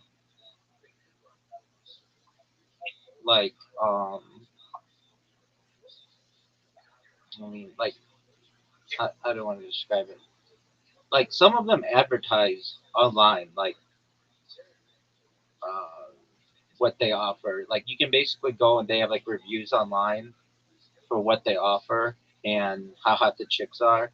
And you've never scored on this hole.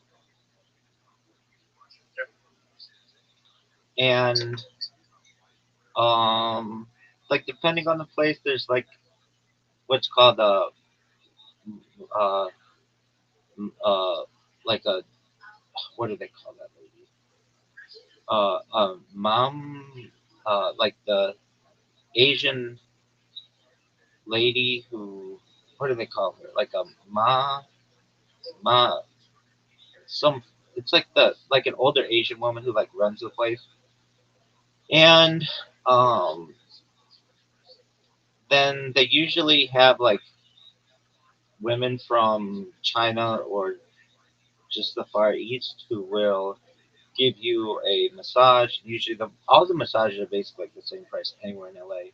They're like usually it's like $30 for a half hour, um, like $60 for an hour, and then um, the legitimate ones, they mamasa or something like that, mama san. That's what they call it, mama san. And the legitimate ones will usually use the word like family. I've been to legitimate ones, and um, they'll have like the word family or something like that, and then illegitimate ones allegedly will have like uh, just you would go in and they ask you how have you been there before, and even if you haven't, you just say yes. Are you gonna fucking go? Um, and then they say okay, like gen- generally they'll be like, all right, how long do you want to go? And you'd be like either 30 minutes or an hour, uh, and then they um, ask. Then like the shadier ones will kind of like whisper, like they're like, okay, come on in, and they will have like table and like towels and stuff, and they're like, okay, get ready, and then you then they go and get the like oils and shit or whatever, and then you usually derobe. They'll have like a robe, or they don't have a robe, but they'll have like towels and stuff. And then um, like the more um, shadier ones. I don't want to say shady, but like the ones that like offer full service is what it's called. They'll like whisper in your ear, "What you want?" And you basically like if you know the deal, they'll be like, you could be like full service, and that'll be like, all right, $200, and then like, all right, and um, half service is usually like $150 or $100, which is just a jerk off usually. But then for the full service, they come in with they'll give you the massage still, and then you can like play with them, and um, then if you want, allegedly you just fuck them, and then usually it doesn't last the whole hour, but then you there's no there's no like kissing or anything like that. It's literally just sticking your dick in a chick, and then that's basically the deal.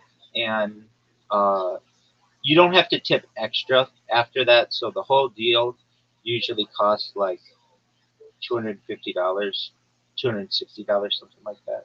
Sometimes you can tip afterward, but um, and then they're like illegal, obviously, and so a lot of times there'll be stings on these places where like they'll have police like parked outside, and um, like when that happens, like nobody goes to it, but they are everywhere in LA. I mean, it's a way that a lot of women from the Far East and Latin America and Eastern Europe come to the United States and are able to make lots of money very quickly.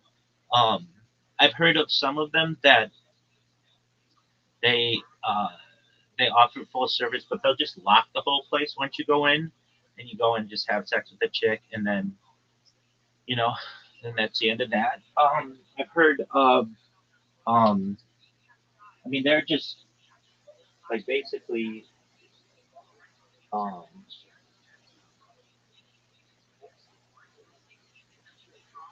that I described this once. I mean, it wasn't in stand up, but it was like I remember describing it at uh, to a friend. Like basically, if you go into some areas of LA, like the Valley or some places in Orange County, not even really Orange County that much, but more the Valley of Los Angeles. A lot of the places have they all like every street looks the same. It's like a 7-Eleven, a eyebrow threading place, a perhaps a gas station, um, perhaps like a convenience store, and then a massage parlor. Like they're on in some areas of LA, they're like on every corner. They're not on corners usually. They're usually like kind of not on a busy part of the street. And a lot of ladies are able to provide for themselves that way in a foreign country. Yeah, go ahead, Sue. Right. You can't speak to James again on Monday night, right? But who would you like to speak to on Monday night at Love Lab. Chelsea.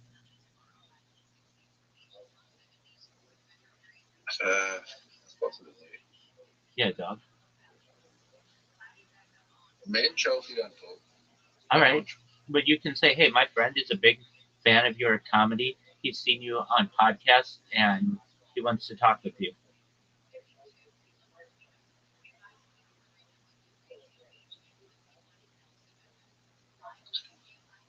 Um, what's about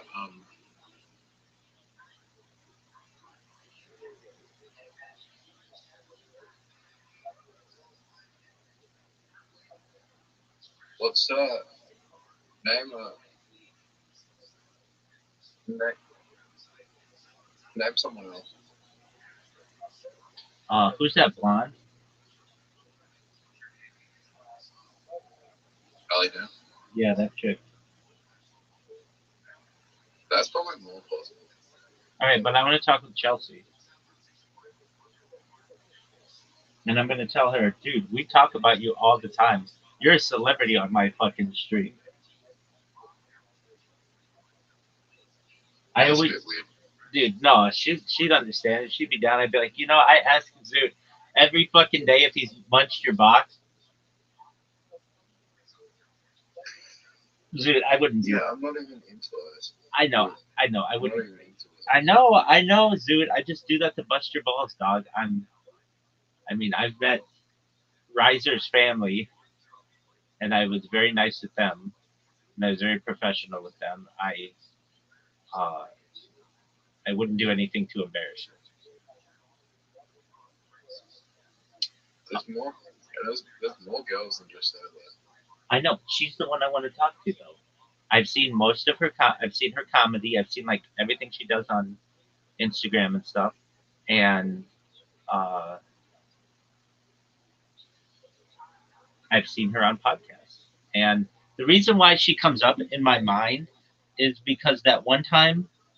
This is really why. That one time, I was like, you were like, I'm like, did you go to stand up? And you're like, yeah. And I'm like, were there any girls there? And you're like, yeah. And I'm like, were there any hot girls there? And you're like, there's some like okay looking chicks. And I'm like, is there anyone there who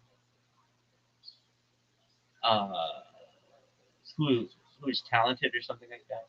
With something like that. And you're like, um, maybe. I'm like, is there anyone there who you would fuck? And you're like, maybe. And I'm like, all right, who? And you're like, um, I don't really want to say their name. I'm like, all right, well, tell me the letter of the alphabet that their name starts with. And you're like, C. And I go, Chelsea. And you're like, how the fuck did you know that? And I'm like, bingo. Ever since that moment, Chelsea's been the one. Um,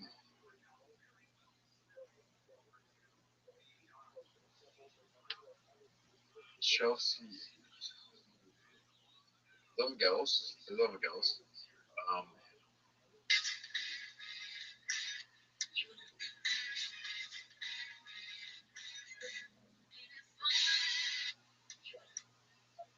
there's so many other girls there as well.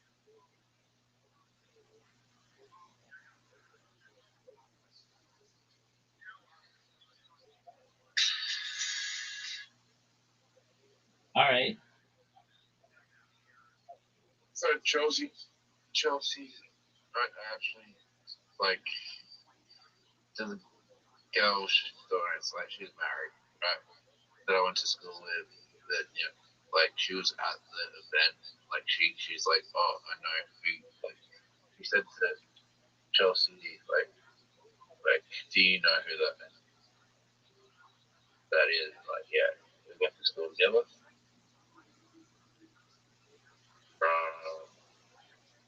So Chelsea worked with a girl that I went to school with. Okay. So she asked me like that. It's the first interaction I had with Chelsea. Um, she sent me for work. Yeah, everyone's saying it.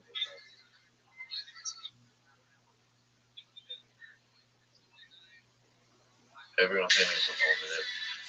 Everyone's saying it. Everybody was bombed in front of Chelsea.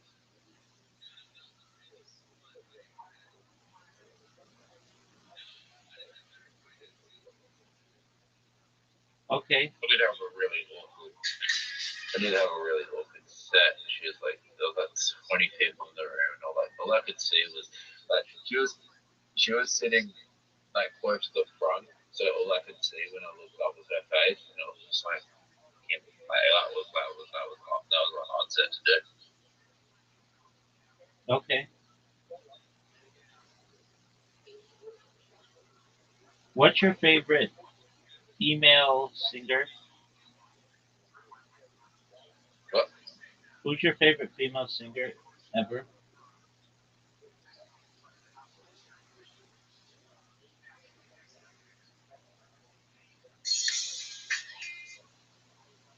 Sabrina Carpenter.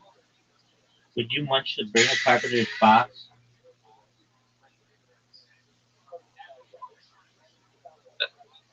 Dog, Yeah, shut the fuck up. You're so full of shit.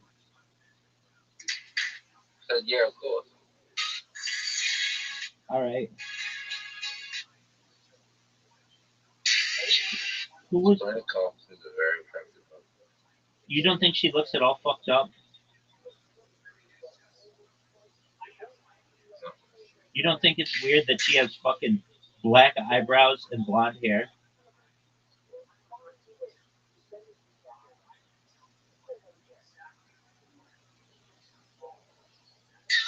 So does my ex-girlfriend.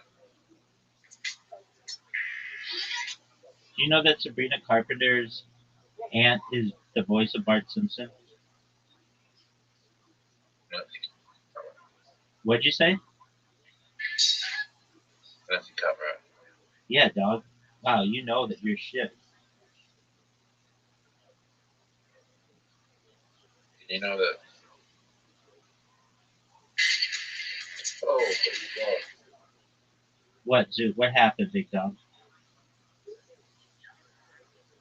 Did you know that Netflix is increasing their subscription by 24% a year? That's pretty steep. So how much is it now? $21. The lowest tier is $21.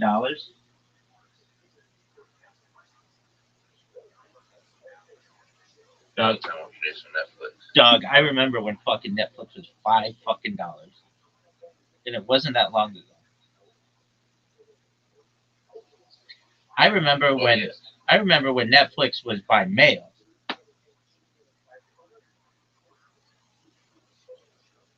So do I. That's tight, Zoot. So, Zoot, let me ask you this: if you had the opportunity to fuck Sabrina Carpenter or Sydney Sweeney, which one would you fuck and why?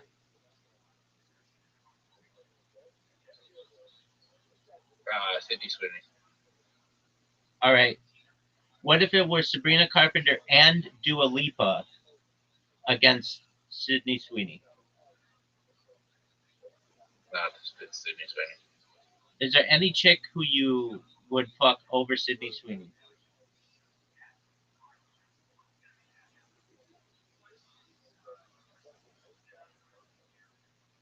Celebrity or real guy? Anybody.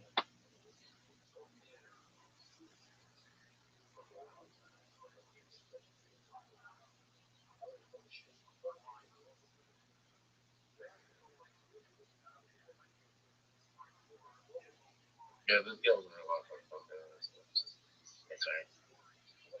Is Chelsea one of them? All right. If Chelsea said, Zoot, I want to suck your dick, would you let her? I'm asking you a very honest question. Oh my god. What is wrong about asking a heterosexual male whether a bisexual woman would suck his dick?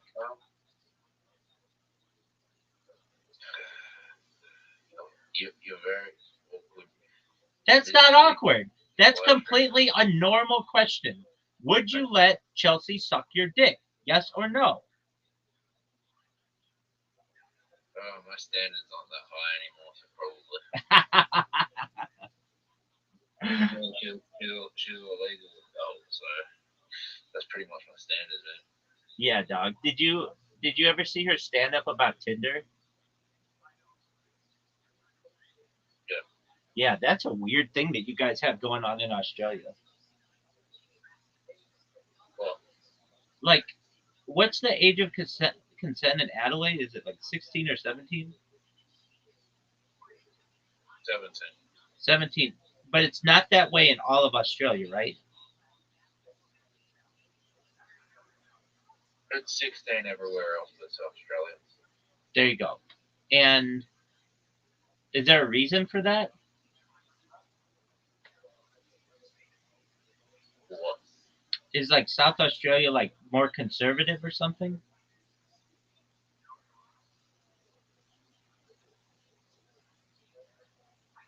Uh,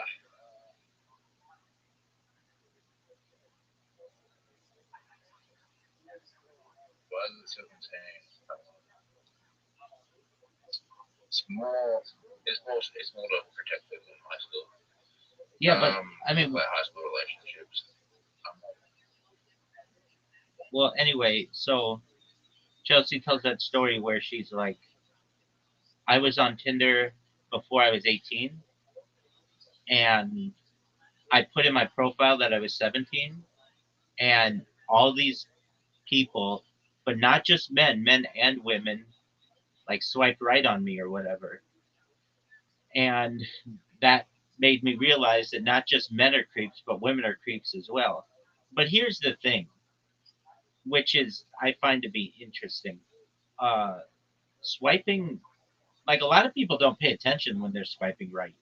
They just fucking. I've used automatic swipers that just swipe right on everybody. So, um, I like didn't necessarily think like those people were creepy. They could have just either not read it or weren't paying attention.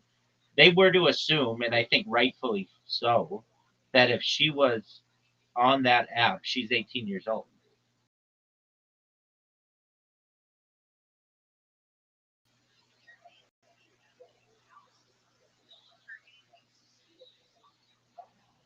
I don't know why it's 16 to 17 everywhere.